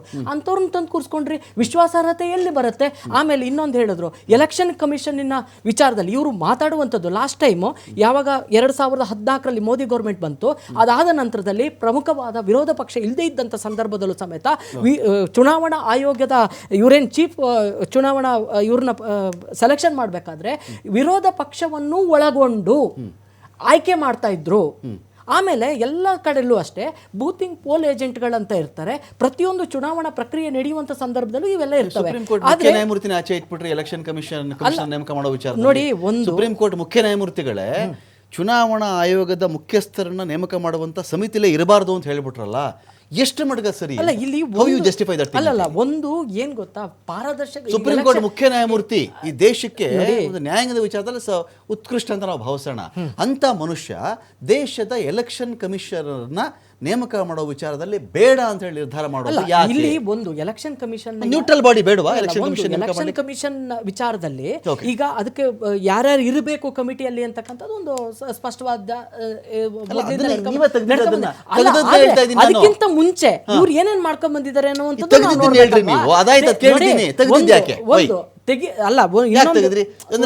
ಅಂದ್ರೆ ನಿಮಗೆ ಎರಡೇ ವಿಚಾರ ಇರ್ಬೇಕಿಲ್ಲಿ. ಎಲೆಕ್ಷನ್ ಕಮಿಷನರ್ನ ನಾನ್ ನೇಮಕ ಮಾಡ್ತೀನಿ, ಇನ್ಯಾರು ಬೇಕಾಗಿಲ್ಲ ಅಂತ. ಇಲ್ಲ, ಸುಪ್ರೀಂ ಕೋರ್ಟ್ ನ ಮುಖ್ಯ ನ್ಯಾಯಮೂರ್ತಿಗಳ ಮೇಲೆ ನಂಗೆ ನಂಬಿಕೆ ಇಲ್ಲ, ಅವ್ರೇನ್ ಬಂದಿಲ್ಲ ಆಯ್ಕೆ ಮಾಡೋದು. ಎರಡೇ ರೀಸನ್ ಇರಬೇಕು. ಇಲ್ಲ, ಇಲ್ಲಿ ನೋಡಿ, ವಿರೋಧ ಪಕ್ಷದವರು ಇದ್ರೊಳಗೆ ಸೇರ್ಕೊಂಡಿದ್ದಾರೆ ಅಂತ ಹೇಳಿದವಾಗ ನಿಮ್ಗೆ ಚುನಾವಣಾ ಮುಖ್ಯ ಮೂರ್ತಿನ ತೆಗೆದಿದ್ದೀವಿ ಅಂತಕ್ಕಂಥದ್ದು ಇಲ್ಲಿ ವಿಚಾರ ಆಗಿದ್ರೆ, ವಿರೋಧ ಪಕ್ಷದವರಿಗೂ ನಾವು ಅವಕಾಶಗಳನ್ನು ಕೊಟ್ಟಿದ್ದೀವಿ ಈ ಸೆಲೆಕ್ಷನ್ ಕಮಿಷನ್ ಅಲ್ಲಿ. ಹಾಗಾಗಿ ನೀವು ಅದನ್ನ ಆ ರೀತಿಯಾಗಿ ತಗೊಂಡೋಗಿ ಇಲ್ಲಿ ಒಂದು ವಿರೋಧ ಪಕ್ಷಗಳು ಮುಖ್ಯ ನ್ಯಾಯಮೂರ್ತಿ ತೆಗೀರಿ ಅಂತ ಅವ್ರು ಹೇಳಿಲ್ವಲ್ಲ, ಸಜೆಷನ್ ಮಾಡ್ಲಿಲ್ವಲ್ಲ. ಅಲ್ಲ, ಒಂದು ಅವ್ರು ಸಜೆಷನ್ ಮಾಡಿದ್ರು ಬಿಟ್ರು, ಅವ್ರು ಅದನ್ನ ಈಗ ತರಬಹುದಲ್ವಾ? ಮ್ಯಾಚ್ ಫಿಕ್ಸಿಂಗ್ ಅಂತ ಅವ್ರು ಕರಿತಾ ಇರುವಂತದ್ದು, ಚುನಾವಣೆಗಳನ್ನ ಮ್ಯಾಚ್ ಫಿಕ್ಸಿಂಗ್ ಮಾಡ್ತಾ ಇದ್ದಾರೆ ಅಂತಕ್ಕಂಥದ್ದು ಅವ್ರು ಕರಿತಾ ಇರೋದು. ಆಯ್ತಾ? ಇಲ್ಲಿ ಚುನಾವಣೆಗಳನ್ನ ನಾವು ಯಾವತ್ತೂ ಯಾವುದೇ ಪಾರದರ್ಶಕ ಚುನಾವಣೆಗಳನ್ನ ನಾವು ಎದುರಿಸ್ತಾ ಇದೀವಿ. ಎಲ್ಲೇ ಹೋದ್ರೆ ಆಯ್ತು. ಹಾಗಾದ್ರೆ ಕರ್ನಾಟಕದಲ್ಲಿ ಇವ್ರು ಹೇಳಿದ್ರಲ್ಲ, ಚಿಗುರು ಸಂಸ್ಥೆ ಎಳ್ಕೊಂಡ್ ಬಂದ್ರಲ್ವಾ, ಅವಾಗ ಚಿಗುರು ಸಂಸ್ಥೆ ಮೇಲೆ ದೊಡ್ಡ ಇದ್ ಮಾಡಿದ್ರಲ್ಲ, ಈಗೇನ್ ಕ್ರಮ ಕೈಗೊಂಡ್ರು? ಅಲ್ಲ, ಬರೀ ಆರೋಪಗಳನ್ನ ಮಾಡ್ತಾ ಇದ್ದಾರೆ. ಎಲೆಕ್ಷನ್ ಕಮಿಷನ್ ಪದೇ ಪದೇ ಇವರಿಗೆ ಆಹ್ವಾನವನ್ನ ಕೊಟ್ಟಿದೆ, ನಮ್ಮಲ್ಲಿ ಏನ್ ತಪ್ಪುಗಳಿದಾವೆ ಬಂದು ತೋರಿಸಿ ಎನ್ನುವಂಥದ್ದು ಹೇಳಿದೆ, ಇವಿಎಂ ಮಿಷಿನ್ಗಳನ್ನು ಚೆಕ್ ಮಾಡಕ್ ಹೇಳಿದೆ. ಆದ್ರೂ ಇವ್ರು ಬರ್ತಾ ಇಲ್ಲ. ಇದು ಏನು ಅಂದ್ರೆ ಜನರ ಮಧ್ಯದಲ್ಲಿ ಒಂದು ಇಶ್ಯೂ ಆಗಿ ಉಳಿಬೇಕು ಅಂತದನ್ನ ಮಾತ್ರ ಮೂವ್ಮೆಂಟ್ಗೆ ತಗೊಂತಾ ಇದ್ದಾರೆ. ಅದರಲ್ಲಿ ಒಂದು ಜನಾಕ್ರೋಶನ ಬಿಂಬಿಸುವಂತ ಕೆಲಸವನ್ನ ಮಾಡ್ತಾ ಇದ್ದಾರೆ. ಅದರಲ್ಲಿ ಪ್ರತಿ ಸಲಿನೂ ಅವರು ಫೇಲ್ಯೂರ್ ಆಗ್ತಾ ಇದ್ದಾರೆ. ಅದು ಬಿಟ್ರೆ ಇಲ್ಲಿ ಎಲೆಕ್ಷನ್ ಪಾರದರ್ಶಕ ಎಂತೆಂಥ ಅನ್ಆಕ್ಸೆಸಬಲ್ ಏರಿಯಾಗಳಿಗೆ ಹೋಗಿ ಚುನಾವಣಾ ಆಯೋಗ ಪಾರದರ್ಶಕವಾಗಿ ಚುನಾವಣೆಯನ್ನು ನಡೆಸ್ತಾ ಇದೆ. ಈವನ್ ಅವರ ಏಜೆಂಟ್ಗಳು ಇರ್ತಾರೆ, ಒಂದೊಂದು ಮನೆಗೆ ಹೋಗಿ ಏನು ಇವರು ಮತಗಳನ್ನು ತಗೊಂಡ್ಬರ್ತಾರಲ್ಲ ವಯಸ್ಸಾದವರು, ಅವರದ್ದು ಆ ಟೈಮಲ್ಲಿ ಅವ್ರ ಪಕ್ಷದವರು ಇರ್ತಾರೆ, ಬೇರೆ ಪಕ್ಷದವರು ಇರ್ತಾರೆ. ಒಂದೇ ಒಂದು ಸಣ್ಣ ಅನುಮಾನ ಕೂಡ ನಿಮಗೆ, though you are not part of election commission, ನೀವು ಒಂದೇ ಒಂದು ಸಣ್ಣ ಅನುಮಾನ ಕೂಡ ಎಲೆಕ್ಷನ್ ಪ್ರಾಸೆಸ್ನ ಯಾವುದೇ ವಿಚಾರದಲ್ಲಿ ಬಿಜೆಪಿಗೆ ಯಾಕೆ ಬರಲ್ಲ? ಯಾಕೆಂದ್ರೆ ಟ್ರಾನ್ಸ್ಪರೆಂಟ್ ಆಗಿದೆಯಲ್ಲ. ಟ್ರಾನ್ಸ್ಪರೆಂಟ್ ಆಗಿದೆಯಲ್ಲ. Okay, fine. ಇಲ್ಲಿರ್ತಕ್ಕಂಥ ವಿಚಾರ ಏನು ಅಂದರೆ 2024-25 ನಡುವೆನೇ ಮತದಾರರ ಪಟ್ಟಿ ಪರಿಷ್ಕರಣೆ ಮಾಡಿದೆ. ಈಗ 6 ತಿಂಗಳಿದ್ದಾಗ ಮತ್ತೆ ಇವರು ಮಾಡ್ತಿರೋದೇನೆ ಕೆಲವು ವಲಸಿಗರನ್ನ ಕೈ ಬಿಟ್ಬಿಡೋದು, ನಕಲಿ ಮತದಾರರನ್ನು ಈ ಚುನಾವಣಾ ಪಟ್ಟಿಯಲ್ಲಿ ಅಥವಾ ಮತದಾರರ ಪಟ್ಟಿಯಲ್ಲಿ ಸೇರಿಸ್ಬಿಡುವಂಥ ಉದ್ದೇಶ ಇದೆ ಇವರಿಗೆ. ಇನ್ನೊಂದು ಕಡೆ 7,89,00,000 ಲೋಕಸಭಾ ಚುನಾವಣೆ ವೇಳೆ ಬಿಹಾರದ ಮತದಾರರ ಸಂಖ್ಯೆ 7,89,00,000 ದೊಡ್ಡ ರಾಜ್ಯ ಬಿಹಾರ. ಇದರ ಪೈಕಿ 4,96,00,000 ಮತದಾರರ ದಾಖಲೆ ಸರಿ ಇದೆ ಅಂತ ಹೇಳಿ ಇಸಿನೇ ಹೇಳಿದೆ. ಹತ್ತಿರ ಒಂದು 5 ಕೋಟಿ ಅಂತ ಅಂದ್ಕೊಳ್ಳಿ. 5 ಕೋಟಿ ಮತದಾರರ ಹೆಸರುಗಳು ಪಟ್ಟಿ ಸರಿ ಇದೆ ಅಂತ ಹೇಳಿದೆ. 2.93 ಕೋಟಿ ಅಂದರೆ 2,93,00,000 ಮತದಾರರಿದ್ದಾರಲ್ಲ, ಇವರ ದಾಖಲೆ ಪರಿಶೀಲನೆ ಮಾತ್ರ ಬಾಕಿ ಉಳ್ಕೊಂಡಿದೆ. 2003ರಿಂದ 2024 ನಡುವೆ ಮತಪಟ್ಟಿಗೆ ಯಾರು ಸೇರಿದ್ರಲ್ಲ, ಅದನ್ನು ನಾವಿವಾಗ ಪರಿಷ್ಕರಣೆ ಮಾಡ್ತಾ ಇದ್ದೀವಿ ಅಂತ ಇಸಿ ಹೇಳ್ತಾ ಇದೆ. ಈಗಾಗಲೇ 2.88 ಕೋಟಿ ಮತದಾರರಿಂದ ಅರ್ಜಿ ಭರ್ತಿಯಾಗಿದೆ. ಮುಂದಿನ 18 ದಿನಗಳು ಮಾತ್ರ ಅರ್ಜಿ ಭರ್ತಿ ಅಥವಾ ಅರ್ಜಿ ಸ್ವೀಕಾರಕ್ಕೆ ಇಸಿ ಕಾಲಾವಕಾಶವನ್ನು ಇಲ್ಲಿ ಮಾಡಿಕೊಟ್ಟಿದೆ. ವಲಸೆ ಹೋಗಿರೋರು ಬಂದವರು ಎಲ್ಲಾದರೂ ಇರಲಿ, ಇನ್ನು 18 ದಿನದಲ್ಲಿ ಬಂದ್ರ ಉಂಟು, ಬರೆದಿದ್ರೆ ಇಲ್ಲ ಅಂತ ಲೆಕ್ಕಾಚಾರ ಆಯಿತು. 18 ದಿನ ಟೈಮ್ ಅವ್ರಿಗೆ, ಅಷ್ಟು ಒಳಗಡೆ ಅವ್ರು ಬರಬೇಕು, ಇಲ್ಲಿ ಫಿಲ್ ಮಾಡಬೇಕು ಅಂಥೇಳಿ. ಹೆಚ್ಚು ಕಡಿಮೆ 20% ಅಷ್ಟು ಬಿಹಾರದ ಜನಸಂಖ್ಯೆ ವಲಸೆಯಲ್ಲೇ ಇರ್ತಾರೆ. ಅವರು ಆ ಸ್ಟೇಟಲ್ಲಿ ಇರಲ್ಲ, ಯಾರ ಸರ್ಕಾರದಲ್ಲೂ ಇರಲಿಲ್ಲ, ಯಾರ ಸರ್ಕಾರದಲ್ಲೂ ಇರಲಿಲ್ಲ. ಹೀಗಿದ್ದಾಗ ಅಕಸ್ಮಾತ್ ಇನ್ನು ಉಳಿದಿರುವ 18 ದಿನಗಳಲ್ಲಿ ಅವರು ಬರದೇ ಇದ್ದರೆ 20% ಅಷ್ಟು ಬಿಹಾರದ ಜನಸಂಖ್ಯೆ ಈ ಒಂದು ಚುನಾವಣೆಯಿಂದ ಮತದಾನದಿಂದ ಔಟ್ ಆಗ್ತಾರಾ? ಅಟ್ ದ ಸೇಮ್ ಟೈಮ್ ಆ 20% ಖಾಲಿ ಬಿಟ್ಟಿರುವ ಜಾಗದಲ್ಲಿ ಬಿಟ್ಟ ಸ್ಥಳ ತುಂಬಿರಿ ಅಂತ ಹೇಳಿ ನಕಲಿ ಮತದಾರರು ಪ್ರತ್ಯಕ್ಷ ಆಗ್ತಾರ ಅಂತ ಪ್ರಶ್ನೆ ಇದೆ. ನಟರಾಜ್ ಗೌಡ್ರೆ, ಇದು ನಿಮ್ಮ ಆತಂಕನ? ನಕಲಿ ಮತದಾರರು ಈ ಬಿಟ್ಟ ಸ್ಥಳಗಳಲ್ಲಿ ತುಂಬಿರಿ ಅಂಥೇಳಿ ಭರ್ತಿಯಾಗಿಬಿಡ್ತಾರೆ ಅಂಥೇಳಿ. ಜೊತೆಗೆ ಪೊಲಿಟಿಕಲ್ ಪ್ರೆಷರಲ್ಲಿ ಎಲೆಕ್ಷನ್ ಕಮಿಷನ್ಗಳು ಕೆಲಸ ಮಾಡಬೇಕಾ? ನಿಮ್ಮ ಮಾನತಿ ಬೇಕಾಗುತ್ತಾ? ಅದಕ್ಕೆ ನಿಮ್ಮ ಗೈಡೆನ್ಸ್ಗಳು ಬೇಕಾಗುತ್ತಾ? ನಿಮ್ಮ ಆಜ್ಞೆಗಳು ಬೇಕಾಗುತ್ತಾ ಎಲೆಕ್ಷನ್ ಕಮಿಷನ್ ಕೆಲಸ ಮಾಡೋಕ್ಕೆ? ಇಲ್ಲ, ಎಲೆಕ್ಷನ್ ಕಮಿಷನ್ನು ಸಂಪೂರ್ಣ ಸ್ವತಂತ್ರ ಇರ್ತಾರೆ. ಓಕೆ. ಬಟ್ ಅವರು ಏನು ನೋಡ್ಕೊಬೇಕಂದ್ರೆ ಪ್ರತಿಯೊಬ್ಬ ಮತದಾರ ಕೂಡ ಮತದಾರ ಪಟ್ಟಿಯಿಂದ ಹೊರಗುಳಿಬಾರದು. ಅದು ಅವ್ರದ್ದು ಹೊಣೆಗಾರಿಕೆ. ಅದು ಓಕೆ. ಸಿ, ಈಗ ಸಂವಿಧಾನ ಕೊಟ್ಟಿರತಕ್ಕಂಥ ಹಕ್ಕು ಏನಿದೆ, ಆ ಹಕ್ಕಿನ ಪ್ರಕಾರ ಪ್ರತಿಯೊಬ್ಬ ಮತದಾರನಿಗೆ ಅವನ ಆಗ್ತಾನೆ ಬಿಡ್ತಾನೆ. ಎರಡನೇ ವಿಷಯ, ಪಟ್ಟಿಯಲ್ಲಿ ಸೇರಿಸು. ಯಾವೊಬ್ಬ ಕೂಡ ಅರ್ಹ ದೇಶದ ನಾಗರಿಕ ಮತದಾರ ಪಟ್ಟಿಯಿಂದ ಆಚೆಗಿರಬಾರ್ದು. ನಿಮ್ಮ ಸಮಗ್ರ ಪರಿಷ್ಕರಣೆ ಇದೆಯಲ್ಲ, ಈ ಪರಿಷ್ಕರಣೆಯಿಂದ ಯಾವ್ಯಾವ ರೀತಿ ಆಗಬಹುದು? ನೀವೇ ಹೇಳ್ದಂಗೆ ಈಗ ವಲಸಿಗರು ಆಚೆ ಇದ್ದಾರೆ. ನೀನು ಕೊಟ್ಟಿರ್ತಕ್ಕಂಥ ಸಮಯ 18 ದಿನ, 25 ದಿನ, ಅದರೊಳಗೆ ಒಂದು ವಾರ ಮುಗಿದೋಗಿದೆ. ಒಂದು ವಾರದಲ್ಲಿ ನೀವು ಹೇಳೋ ಪ್ರಕಾರನೇ 2.5 ಕೋಟಿಗೂ ಮಿಗಿಲಾಗಿ ಅರ್ಜಿಗಳು ತುಂಬಿದ್ದಾರೆ ಅಂತ ನೀವು ಹೇಳ್ತೀರಿ. ಡೇಟಾ, ನೀವು ಹೇಳೋ ಡೇಟಾ ಪ್ರಕಾರನೇ ಕೇವಲ 3% ಮಾತ್ರ ನೀವು ಅಪ್ಲೋಡ್ ಮಾಡ್ಲಿಕ್ಕೆ ಸಾಧ್ಯ ಆಗಿದೆ, ವೆರಿಫೈ ಮಾಡಿ ಅಪ್ಲೋಡ್ ಮಾಡ್ಲಿಕ್ಕೆ ಸಾಧ್ಯ ಆಗಿದೆ. ಅದು ಒಂದು ವಾರಕ್ಕೆ. ಇನ್ನು 18 ದಿನದಲ್ಲಿ ಇಡೀ ದೇಶದಲ್ಲಿರ್ತಕ್ಕಂಥ ವಲಸಿಗರಿಗೆ, ಅಲ್ಲಿನ ಹಿಂದುಳಿದವರಿಗೆ, ಬಡವರಿಗೆ, ಅನಕ್ಷರಸ್ಥರಿಗೆ, ಹಿರಿಯ ನಾಗರಿಕರಿಗೆ, ಅಲ್ಪಸಂಖ್ಯಾತರಿಗೆ ಯಾವ ರೀತಿಯ ನೀವು ಅವರಿಗೆ ಅವೇರ್ನೆಸ್ ಅನ್ನು ಮೂಡಿಸಿ ಇರೋದು ಪಾಲ್ಗೊಳ್ಳಂಗೆ ಮಾಡ್ತೀರಾ? ಯಾವ ದಾಖಲಾತಿಗಳು ಅವ್ರ ಹತ್ರ ಇರ್ತವೆ ನೋಡಿ. ಗ್ರಾಮೀಣ ಬಿಹಾರದ 65% ಜನ ಭೂರಹಿತರು. ಭೂ ಇಲ್ಲ, ಭೂಮಿನೇ ಇಲ್ಲ ಅವ್ರಿಗೆ. ಭೂಮಿನೇ ಇಲ್ಲ ಅಂದ್ರೆ ಫಸ್ಟ್ ಡಾಕ್ಯುಮೆಂಟ್ ಅವ್ರ ತಾವು ಇಲ್ವೇ ಇಲ್ಲ, ನೇರವಾಗಿ ಡಾಕ್ಯುಮೆಂಟ್ಸ್ಗಳು ಇಲ್ಲ ಅವ್ರ ತಾವು. ನೀವು ಅವರೆಲ್ಲರಿಗೂ ಯಾವ ರೀತಿಯಾಗಿ ನೀವು ಅವ್ರನ್ನ ಒಳಗಡೆ ಪಾಲ್ಗೊಳ್ಳಂಗೆ ಮಾಡ್ತೀರಿ? ಒಂದು. ಎರಡನೇದು, ಎಲ್ಲ ರಾಜಕೀಯ ಪಕ್ಷಗಳಂದ್ರೆ ಏನು, ಚುನಾವಣೆಗೆ ನಿಲ್ತವೆ, ಅವುಗಳನ್ನು ನೀವು ಒಟ್ಟಾಗಿ ವಿಶ್ವಾಸ ತಗೊಂಡು ಮಾಡಿದ್ದೀರಾ, ಮಾಡ್ತಾ ಇದ್ದೀರಾ? ನಿಮ್ಮ ಉದ್ದೇಶ ಏನು? ನೀವು ವಾಪಸ್ಸು ನೀವು ಯೋಚನೆ ಮಾಡ್ಬೇಕು. ನೀವು ಎಲ್ಲರಿಗೂ ಅವೇರ್ನೆಸ್ ಮೂಡಿಸಿ ಚುನಾವಣೆ ಆದ್ಮೇಲೆ ಮಾಡಿ, ಪೋಸ್ಟ್ಪೋನ್ ಮಾಡಿ. ನೀವು ಅವಾಗಿಂದ ಸುಮ್ಮನಿದ್ದವರು ಚುನಾವಣೆ 4-5 ತಿಂಗಳಿದ್ದಾಗ ಮುಂಚೆನೇ ನೀವು ಇದು ಶುರು ಮಾಡ್ತಾ ಇರೋದು ಯಾವ ಅನುಮಾನಕ್ಕೆ ಎಡೆ ಮಾಡಿಕೊಟ್ಟಿದೆ ಇಡೀ ದೇಶದಲ್ಲಿ ಅಂದರೆ, ನೀವು ಮತ ರದ್ದು ಮಾಡಿಸ್ಬೇಕು. ಯಾರು ಬಡವರಿದ್ದಾರೆ, ದಲಿತರಿದ್ದಾರೆ, ಹಿಂದುಳಿದವರಿದ್ದಾರೆ, ಯಾರು ವಲಸಿಗರಿದ್ದಾರೆ, ಕಾರ್ಮಿಕರಿದ್ದಾರೆ, ಅವರ ಮತ ರದ್ದು ಮಾಡಬೇಕಂತ ಒಂದು ಸಂಚು ಮಾಡ್ತಾ ಇದೆ ಕೇಂದ್ರ ಸರ್ಕಾರ, ಬಿಜೆಪಿ ಸರ್ಕಾರ ಅಂತ ಒಂದು ಇಡೀ ದೇಶ ಜನತೆಗೆ ಈ ಒಂದು ಅನುಮಾನ ಬರ್ತಾ ಇದೆ. ಆ ಅನುಮಾನಕ್ಕೆ ಎಡೆ ಇಲ್ಲ ಏನಾಗುತ್ತೆ, ಚುನಾವಣಾ ಪೊಲಿಟಿಕಲ್ ಪಾರ್ಟಿಗೆ ಸಂಬಂಧಪಡ್ತಾ ಈಗ ಚುನಾವಣಾ ಎಲೆಕ್ಷನ್ ಕಮಿಷನ್ ನೀವು ಕೇಳಬೇಕು. ಈಗ ನಾನೇನಾಗಿದೆ ಅಂದ್ರೆ, ಕೇಂದ್ರ ಸರ್ಕಾರ ಏನ್ ಮಾಡುತ್ತೆ ಅಂದ್ರೆ ಅದರ ಅಣತಿಯಂತೆಯೇ ಚುನಾವಣಾ ಆಯೋಗ ಕೆಲಸ ಮಾಡ್ತಾ ಇದೆ. ಈಗ ಚುನಾವಣಾ ಆಯೋಗ ನಿಷ್ಪಕ್ಷಪಾತವಾಗಿ ಮಾಡ್ತದೆ ಅನ್ನೋದಾದ್ರೆ ಚುನಾವಣೆ ಈ ಮುಗಿದ ಮೇಲೆ ಮಾಡಲಿ. ಇಲ್ಲ ಅವತ್ತಿಂದ ಸುಮ್ಮನಿದ್ದು ಇವತ್ತು ಚುನಾವಣೆ ಮುಂಚೆನೇ ಮಾಡೋಂಥ ಪ್ರಯತ್ನ ಯಾಕೆ? ಇದರಿಂದ ನೀನು 100% ಮತದಾರ ಪರಿಷ್ಕರಣೆ ಆಗುತ್ತಾ? 100% ನೀನು ಯಾರು ಬಿಟ್ಟು ಹೋಗಲ್ವಾ? ನೀನು ಬೇಕಾದವ್ರನ್ನ ಹಾಕೊಂಡು ಇದೇನು ಮಹಾರಾಷ್ಟ್ರದಲ್ಲಿ ಆದಂಗೆ ಅಲ್ಲೂ ಆ ಥರ ಆಗ್ಬಹುದು. ಅಲ್ಲೂ ಕೂಡ ನೀವು ಉದ್ದೇಶಪೂರ್ವಕವಾಗಿ ಕೆಲ ಮತದಾರನ ಪಟ್ಟಿಯನ್ನು ತೆಗಿಬಹುದು. ಸೊ ಅವಾಗ ನಾವು ಫೈಟ್ ಮಾಡ್ತೀವಿ, ಲೀಗಲ್ ಫೈಟ್ ಇರುತ್ತೆ, ಕಾನೂನು ಹೋರಾಟ ಇರುತ್ತೆ ಸುಪ್ರೀಂ ಕೋರ್ಟ್ ಅಲ್ಲಿ. ಆದರೆ ಕೆಲಸ ಮುಗ್ದೋಗಿರುತ್ತೆ, ಚುನಾವಣಾ ಆಯೋಗದ ಮುಗ್ದೋಗಿರುತ್ತೆ. ಈಗ ಈ ಒಂದು 20% ಅಷ್ಟು ವಲಸಿಗರು ಬರಬೇಕು ಬಿಹಾರಕ್ಕೆ.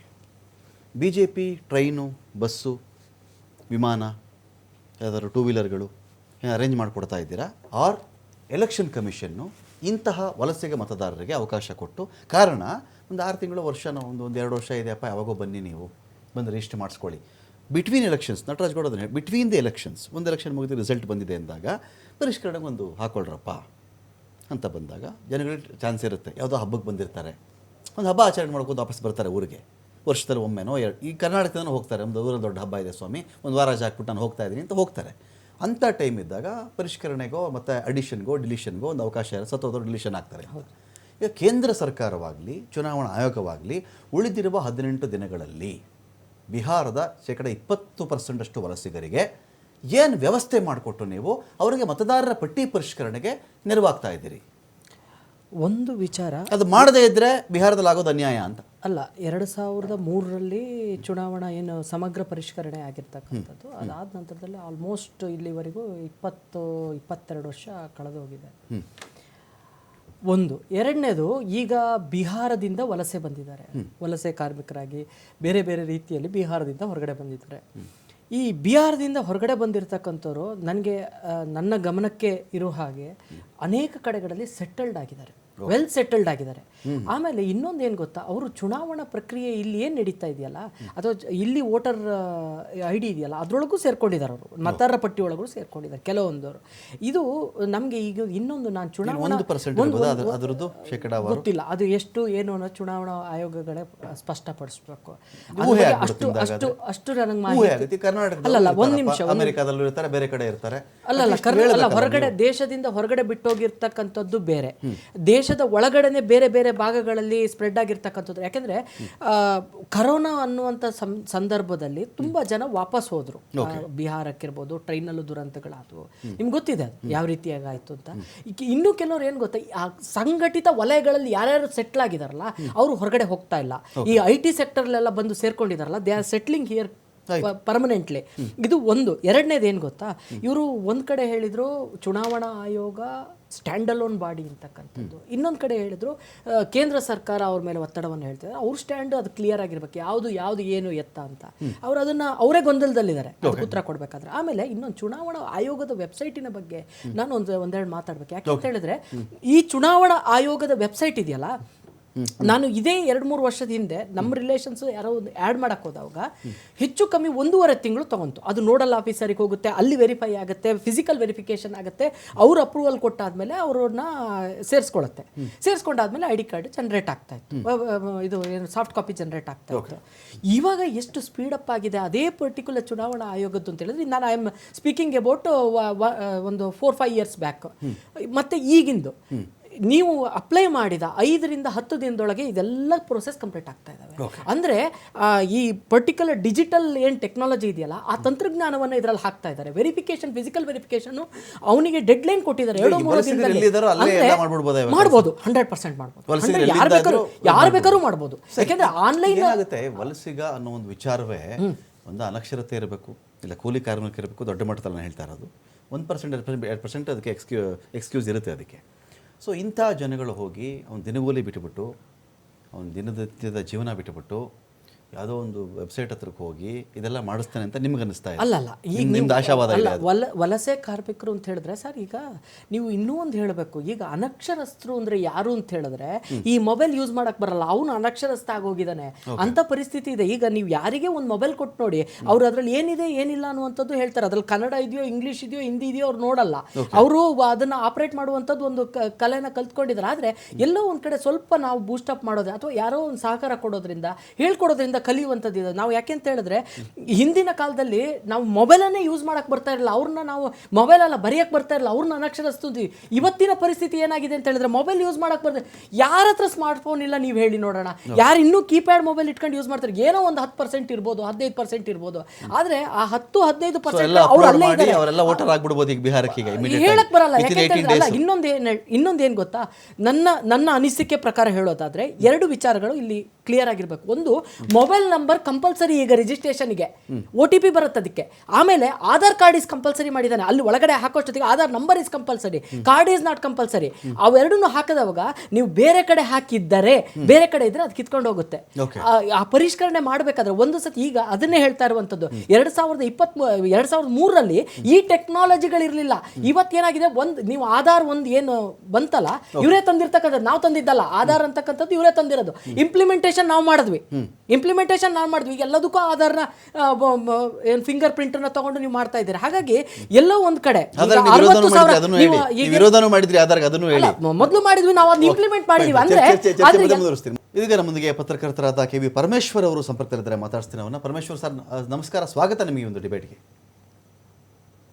ನಮಸ್ತೆ, ಥ್ಯಾಂಕ್ ಯು ಸರ್. ಈಗ RJD, PUCL, TMC ಬೇರೆ ಬೇರೆ ಪಾರ್ಟಿಗಳು ಜೊತೆಗೆ ಅಸೋಸಿಯೇಷನ್ ಫಾರ್ ಡೆಮಾಕ್ರೆಟಿಕ್ ರಿಫಾರ್ಮ್ ಸಂಸ್ಥೆ ಇವರೆಲ್ಲ ಸೇರಿ ಕೋರ್ಟ್ ಮೊರೆ ಹೋಗ್ತಾ ಇದ್ದಾರೆ. ಬಿಹಾರದಲ್ಲಿ ಚುನಾವಣೆಗಿಂತ 6 ತಿಂಗಳ ಮುಂಚೆ ಮತದಾರರ ಪಟ್ಟಿಯ ಸಮಗ್ರ ಪರಿಷ್ಕರಣೆ ವಿಚಾರಕ್ಕೆ ಸಂಬಂಧಪಟ್ಟಂತೆ ಒಂದು ಗಂಭೀರ ಅನುಮಾನಗಳನ್ನು ರೈಸ್ ಮಾಡ್ತಾ ಇದ್ದಾರೆ.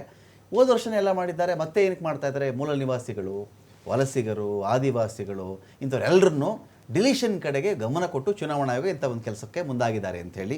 ಇದನ್ನು ನಾವು ನಂಬಬಹುದಾ? ಪ್ರತಿಪಕ್ಷಗಳ ಇಂಥ ಒಂದು ಆರೋಪಕ್ಕೆ ಹುರುಳಿದೆಯಾ, ಅಥವಾ ಚುನಾವಣಾ ಆಯೋಗದ ಮೇಲೆ ಈ ರಾಜಕೀಯ ಪಕ್ಷಗಳ ಪ್ರಭಾವ, ತನ್ನ ಒಂದು ಸ್ವಾಯತ್ತ ಸಂಸ್ಥೆ ಅಂತ ಕರಿತೀವಿ ನಾವು, ಇಷ್ಟಿರಬೇಕಾ ಇದರಲ್ಲಿ? ರಮಕಾಂತ್, ಇದರಲ್ಲಿ 2 ಅಂಶಗಳನ್ನು ನಾನು ಉಲ್ಲೇಖ ಮಾಡಕ್ಕೆ ಇಷ್ಟಪಡ್ತೇನೆ. ಮೊದಲನೇದು, ಯಾಕಂದ್ರೆ ಈ ಹಿಂದೆ ಮಹಾರಾಷ್ಟ್ರದಲ್ಲಿ ಚುನಾವಣೆ ಆಗುವಾಗ ಏನು ಆರೋಪಗಳು ಬಂತು, ಕೆಲವೊಂದ್ ಕಡೆಗೆ ನಾವು ರಾಜಕೀಯ ಪ್ರೇರಿತ ಆರೋಪಗಳು ಅಂತ ಹೇಳೋದಾದ್ರೂ ಆದ್ರೆ ಕೆಲವೊಂದ್ ಕಡೆ ವಾಸ್ತವ ಇತ್ತು ಅಂತಾನೆ ಅನ್ನಿಸ್ತದೆ. ಯಾಕಂತ ಹೇಳಿದ್ರೆ ಆ ಒಂದು ಕೆಲವು ಅಭ್ಯರ್ಥಿಗಳು ತಗೊಂಡಂತ ಮಾರ್ಜಿನ್ ಇರ್ಬೋದು ಅಥವಾ ವೋಟಿಂಗ್ ಪರ್ಸೆಂಟೇಜ್ ಇರ್ಬೋದು, ಇಂಥದನ್ನ ನಾವು ಲೆಕ್ಕಕ್ಕೆ ತಗೊಂಡಾಗ. ಆದ್ರೆ ಇಲ್ಲಿ ಬಿಹಾರಲ್ಲಿ ಏನಾಗ್ತಾ ಇದೆ ಅಂತ ಹೇಳಿದ್ರೆ, ಈಗ ನೋಡಿ ಅಲ್ಲಿದ್ದು ಟೋಟಲ್ ವೋಟರ್ಸ್ 7,89,69,844. ಈಗ ಅವರೇ ಹೇಳಿ, ಚುನಾವಣಾ ಆಯೋಗ ಹೇಳೋ ರೀತಿಯಲ್ಲಿ ಈಗಾಗಲೇ 7.69 ಕ್ರೋರ್ಸ್, ಅಷ್ಟು 7.69 ಕೋಟಿ ಜನಗಳಿಗೆ ನಾವು ಫಾರ್ಮ್ ನ ಕೊಟ್ಟಿದ್ದೇವೆ. ಅಂದ್ರೆ ಒಂದ್ ರೀತಿಯಲ್ಲಿ ರಿವೈಸ್ ಅಂತ ಹೇಳ್ತೀವಿ, ಪರಿಷ್ಕರಣೆ ಕೊಟ್ಟಿದ್ದೀವಿ. ಆದ್ರೆ ಬೂತ್ ಲೆವೆಲ್ ಆಫೀಸರ್ಸ್ ಮನೆಗಳಿಗೆ 2 times ವಿಸಿಟ್ ಮಾಡಿದ್ದಾರೆ ಅಂತ ಹೇಳಿ ಚುನಾವಣಾ ಆಯೋಗ ಹೇಳ್ತಾ ಇದೆ. ಆದ್ರೆ ಒಂದ್ ರೀತಿಯಲ್ಲಿ ಯಾಕೆ ಚುನಾವಣಾ ಆಯೋಗ ಈ ಪ್ರಕ್ರಿಯೆನ ಸ್ವಲ್ಪ ಮುಂಚೆ ಯಾಕೆ ಮಾಡ್ಲಿಲ್ಲ ಅನ್ನೋದು ಒಂದು ಪ್ರಶ್ನೆ ಬರ್ತದೆ. ರಾಜಕೀಯ ಪಕ್ಷಗಳು ಅವರ ಆರೋಪಗಳು ರಾಜಕೀಯ ಪ್ರೇರಿತ ಅಂತ ಅನ್ಸಿದ್ರು ಎಲ್ಲೋ ಒಂದ್ ಕಡೆಗೆ ವಾಸ್ತವ ಇದೆ ಅಂತ ಅನ್ನಿಸ್ತಾ ಇದೆ. ಹಾಗಾಗಿ ಚುನಾವಣಾ ಆಯೋಗ ಸ್ವಾಯತ್ತ ಸಂಸ್ಥೆ, ಹೌದು ಒಪ್ಕೊಳ್ಳೋಣ, ಆದ್ರೆ ನೀವು ಪಾರದರ್ಶಕವಾಗಿ ಬಹುತೇಕ ಪ್ರಕ್ರಿಯೆಗಳು ಆಗ್ತಾ ಇಲ್ಲ ಅನ್ನೋದನ್ನ ನೇರವಾಗಿ ಒಂದು ಅಭಿಪ್ರಾಯನ ಹೇಳ್ಬೋದು ರಮಕಾಂತ್ ನಾವು ಇದರಲ್ಲಿ. ಸೊ ಈ ಕಾರಣಕ್ಕಾಗಿ ಪ್ರತಿಪಕ್ಷಗಳು ಇಲ್ಲಿ ಈ ತರದೊಂದು ಅರ್ಜಿ ಮೊರೆ ಹೋಗ್ತಾ ಇವೆ, ಕೋರ್ಟ್ ಮೊರೆ ಹೋಗ್ತಾ ಇವೆ ಅಂತ. ಹೌದು. ಅಂದ್ರೆ ಈಗ ಎಲ್ಲರೂ ಅವ್ರವ್ರ ಮೂಗಿನ ನೇರಕ್ಕೆ ಮಾತಾಡ್ಕೊಳ್ಳೋದು ಅಂದ್ರೆ ಚುನಾವಣಾ ಆಯೋಗ ಏನ್ ಹೇಳುತ್ತೆ, ಇಲ್ಲ ನಾವು ಅವರು ಸಂವಿಧಾನದ ಇದನ್ನ ಉಲ್ಲೇಖ ಮಾಡ್ತಾರೆ, ಇಲ್ಲ ನಾವು ಜನಪ್ರತಿನಿಧಿಗಳ ಕಾಯ್ದೆ ಮತ್ತೊಂದು ಇದರ ಬೇಜಲ್ಲಿ ನಾವು ನಮ್ಮ ಕೆಲಸನ ಮಾಡ್ತಾ ಇದೀವಿ ಅಂತ. ಹೌದು ಒಪ್ಕೊಳ್ಳೋಣ, ಆದ್ರೆ ನೀವು ಯಾಕೆ ಕೊನೆ ಮೂಮೆಂಟ್ ಅಲ್ಲಿ ತಗೊಂಡ್ರಿ? ಈಗ ಚುನಾವಣೆ ಏನು ದಿಢೀರಾಗಿ 2 ತಿಂಗಳಿಗೆ 3 ತಿಂಗಳಿಗೆ 6 ತಿಂಗಳಿಗೆ ಬರಲ್ಲ, 1 ವರ್ಷದ ಹಿಂದೆ ಇರ್ತದೆ. ಪ್ರತಿ ಬಾರಿ ಯಾಕೆ ಚುನಾವಣಾ ಆಯೋಗದ ಮೇಲೆ ಆರೋಪ ಮಾಡುವಂತ ಪ್ರಕ್ರಿಯೆಗಳು ಬರ್ತದೆ ಅಂದ್ರೆ ನಿಮ್ಮ ಕಾರ್ಯವೈಖರಿನ ಎಲ್ಲೋ ಒಂದು ಕಡೆಗೆ ಪ್ರಶ್ನೆ ಮಾಡುವಂತ ಅನಿವಾರ್ಯ ಪರಿಸ್ಥಿತಿ ಸೃಷ್ಟಿಯಾಗಿದೆ ಅಂತ. ರಾಜಕೀಯ ಪಕ್ಷಗಳಿಗೂ ಅಷ್ಟೇ, ರಾಜಕೀಯ ಪಕ್ಷಗಳು ಆರೋಪ ಮಾಡುವಂತದ್ದು ಇಲ್ಲ, ಚುನಾವಣಾ ಆಯೋಗ ಯಾವುದೋ ಒಂದು ಆಡಳಿತದಲ್ಲಿ ಇರುವಂತ ಪಕ್ಷದ ಫೇವರ್ ಆಗಿ ಮಾಡ್ತಾ ಇದೆ ಅಂತ ಅವರು ಅದು ರಾಜಕೀಯ ಪ್ರೇರಿತ ಆರೋಪ ಅಂತ ಅನ್ಸಿದ್ರು, ಆದ್ರೆ ವಾಸ್ತವ ಪ್ರಕ್ರಿಯೆಗಳನ್ನ ನೋಡುವಾಗ ಎಲ್ಲೋ ಒಂದು ಕಡೆಗೆ ಲೋಪ ಎದ್ದು ಕಾಣ್ತಾ ಇದೆ ಅಂತಾನೆ ಹೇಳ್ಬೋದು. ನಟರಾಜ್ ಗೌಡ್ರೆ, ಈಗ ಚುನಾವಣೆ ಇನ್ನೊಂದು 6 ತಿಂಗಳಿರುವಂಥ ಒಂದು ಹೊತ್ತಲ್ಲಿ ಏನಾಗುತ್ತೆ, ಮೂಡ್ ಆಫ್ ಬಿಹಾರದ ಮತದಾರರ ಮನದಾಳ ಒಂದು ಹಂತಕ್ಕೆ ಅದು ರೀಡ್ ಮಾಡಬಹುದು. ಹೌದು, ನಾನು ಎಕ್ಸಾಕ್ಟ್ಲಿ ಅಂತ ಹೇಳಲಾರೆ, ಚುನಾವಣಾ ಪೂರ್ವ ಸಮೀಕ್ಷೆ ಅಂತ ಹೇಳಬಹುದು. ಇದೆಲ್ಲ ಆ ಕಾಲಘಟ್ಟ ಇದು, ಯಾರು ಬರ್ತಾರೆ ಯಾರು ಬರಲ್ಲ, ಯಾರು ಯಾಕೆ ಬರಬೇಕು, ಯಾವ ಸರ್ಕಾರ ಬರುತ್ತಾ ಮತ್ತೆ ಬರಲ್ವಾ, ಅಥವಾ ಬೇರೊಂದು ಪಕ್ಷ ಬೇಕಾ, ಬಹಳ ಚರ್ಚೆಗಳು ನಡೀತಾ ಇರ್ತದೆ. ಈ ಹೊತ್ತಲ್ಲಿ ಚುನಾವಣಾ ಆಯೋಗ ಕೈ ಹಾಕಿರತಕ್ಕಂಥ ಈ ಒಂದು ಕೆಲಸ ಎಲ್ಲೋ ಒಂದು ಕಡೆ ಒಂದು ಪೂರ್ವಾಗ್ರಹ ಪೀಡಿತವಾಗಿರುತ್ತೆ, ಅಥವಾ ಯಾರಿಗೋ ಒಂದು ಫೇವರ್ ಮಾಡೋಕ್ಕೆ ಮಾಡಿರುತ್ತೆ ಎನ್ನುವುದಾದರೆ, ಹಿಂದಿನ ಯಾವುದಾದ್ರೂ ಎಲೆಕ್ಷನ್ ಅಕ್ರಮ ಆರೋಪಗಳನ್ನು ಅಥವಾ ಈ EVM ಬಗ್ಗೆ ನಿಮ್ಮ ಆರೋಪಗಳನ್ನು ನೀವು ಸಾಬೀತು ಮಾಡಿ ಮುಂದುವರಿಯಬಹುದಾಗಿತ್ತು. ಪ್ರತಿ ಬಾರಿ ಈ ಫೌಲ್ ಕ್ರೈ ಬೇಬಿ ಆಗಿಬಿಟ್ರೆ ನೀವು ಅಳ್ತಾ ಇರೋದು, ಎಲೆಕ್ಷನ್ಗೆ ಮುಂಚೆ ಒಂಥರ ಅಳೋದು, ಎಲೆಕ್ಷನ್ ಆದಮೇಲೆ ಒಂಥರ ಅಳೋದಾಗ್ಬಿಟ್ಟಾಗ ಈಗ ಇದರಲ್ಲಿ BJPಗೆ ಏನೋ ಫೇವರ್ ಆಗಿಬಿಡುತ್ತೆ, BJP ಏನೋ ಗೆದ್ದು ಬಿಡ್ತಾರೆ, ಇಲ್ಲಿ ಅವ್ರ ಪರವಾಗಿ AC ಇದೆ ಅಂತ ಆದರೆ ಎಲ್ಲಾದರೂ ಒಂದು ಪ್ರೂವ್ ಮಾಡಬೇಕು. ನಿಮ್ಮ ಅಂಕಿಅಂಶಗಳನ್ನು ತೀರಾ ನಂಬಲಿಕ್ಕೆ ಆಗಲ್ಲ ಅಂತ ನಾವು ಹೇಳ್ತಾ ಇಲ್ಲ. ನಾನಿಲ್ಲಿ ಮಹಾರಾಷ್ಟ್ರ ವಿಚಾರ ನೀವೇನು ಅಂಕಿಅಂಶ ಕೊಟ್ಟಿದ್ರು, ಏಕಾಏಕಿ 73 ಲಕ್ಷ ಜನ ಜಾಸ್ತಿ ಆಗಿಬಿಡೋದು. ಯಾಕಂದರೆ ಎಲ್ಲೂ ಇಡೀ ಮಹಾರಾಷ್ಟ್ರದ ಚುನಾವಣೆಯಲ್ಲಿ ಒಂದೇ ಒಂದು ಜಾಗದಲ್ಲಿಯೂ ಕೂಡ ಹೆವಿ ಕ್ರೌಡ್ ಬಂದುಬಿಟ್ಟಿದ್ದಾರೆ. After 5 o'clock, after 6 o'clock vote ಮಾಡಬೇಕು ಅಂತ ಆ ಕ್ಯೂನಲ್ಲಿ ಬಂದಾಗ ಲಾಸ್ಟಲ್ಲಿ ಬಂದವನ ನಂಬರು 1. ಕ್ಯೂನಲ್ಲಿ ನಿಂತ್ಕೊಳ್ತಾನಲ್ಲ, ಅದರಲ್ಲಿ ಸ್ವಲ್ಪ ಉಲ್ಟಾ ಇದೆ. ಅದು ಯಾರು ಲಾಸ್ಟಲ್ಲಿ ಮತದಾರ ಬರ್ತಾನೋ ಅವನ ಕ್ರಮ ಸಂಖ್ಯೆ 1 ಅದರಲ್ಲಿ, ಯಾರು ಎಂಡಲ್ಲಿ ಬರ್ತಾನೋ 99 ಅಂತ. ಈ ಕಡೆ ಬೂತ್ಗೆ ಯಾರು ಹತ್ತಿರ ಇರ್ತಾನಲ್ಲ ವೋಟ್ ಮಾಡೋಕ್ಕೆ, ಹಾಗಿದ್ದಾಗ 73-74 ಲಕ್ಷ ಮತಗಳು ಸಾಯಂಕಾಲ ಮತದಾನದ ಅವಧಿ ಮುಗಿದ ಮೇಲೆ ಸರತಿ ಸಾಲಲ್ಲಿ ಇದ್ದವ್ರದ್ದು ಮಾಡಿಸ್ಬಿಟ್ಟಿದ್ದೀವಿ ಅಂತ ಒಂದು ಬಂತು. ಜೊತೆಗೆ ಒಂದೇ ಫ್ಯಾಮಿಲಿಯಲ್ಲಿ 24 ಜನದ ಡೇಟ್ ಆಫ್ ಬರ್ತ್ ಒಂದೇ ಇತ್ತು. ಇಲ್ಲ, ಆ ಥರ ಭಾಳ ಲೋಪದೋಷಗಳಿದ್ದು ಅದನ್ನು ನಾವು ಚಾಲೆಂಜ್ ಮಾಡಿ ಮೊನ್ನೆ ರಾಹುಲ್ ಗಾಂಧಿಯವರು ಬಹಳ ಬಾರಿ ಚುನಾವಣಾ ಆಯೋಗನ ಪ್ರಶ್ನೆ ಮಾಡಿದ್ರು ಕೂಡ ಚುನಾವಣಾ ಆಯೋಗ ಡೇಟಾವನ್ನು ಡಿಲೀಟ್ ಮಾಡ್ತೀವಿ ಅನ್ನೋ ಒಂದು ತಿದ್ದುಪಡಿ ಮಾಡಿಕೊಂಡ್ರೆ ಹೊರತು ನಿಮಗೆ ಬೂತ್ ವೈಸ್ ಯಾಕೆ ಕೊಡಲಿಲ್ಲ 48 hours ಯಾಕೆ ಕೊಡಲಿಲ್ಲ ಅವರು 3 days ಯಾಕೆ ಕೊಡಲಿಲ್ಲ ಮಾಹಿತಿನ ಯಾಕೆ ಕೊಡಲಿಲ್ಲ ಅಂದರೆ ಅವರೊಳಗೆ ಲೋಪ ಇದೆ, ಅದು ಪಾರದರ್ಶಕವಾಗೂ ಇಲ್ಲ, ನ್ಯಾಯಯುತವಾಗಿಲ್ಲ, ನ್ಯಾಯಸಮ್ಮತವಾಗಿಲ್ಲ ಅಂತ ಅಲ್ಲಿ ಒಂದು ಅನುಮಾನ ಬಂತು. ಇಲ್ಲಿ ಆಗ್ತಾ ಇರ್ತಕ್ಕಂಥದ್ದೇನು, ನಿಮ್ಮ ವಿಶೇಷ ಸಮಗ್ರ ಪರಿಷ್ಕರಣೆಯಿಂದ ನೀವು ಭರವಸೆ ಕೊಡಬೇಕಾದ್ದು ಯಾವೊಬ್ಬ ಅರ್ಹ ನಾಗರಿಕ, ಭಾರತೀಯ ನಾಗರಿಕನು ಮತದಾರ ಪಟ್ಟಿಯಿಂದ ಆಚೆ ಉಳಿಯಲ್ಲ, ಆ ಭರವಸೆ ನೀವು ಕೊಡಕ್ಕೆ ಸಾಧ್ಯನಾ?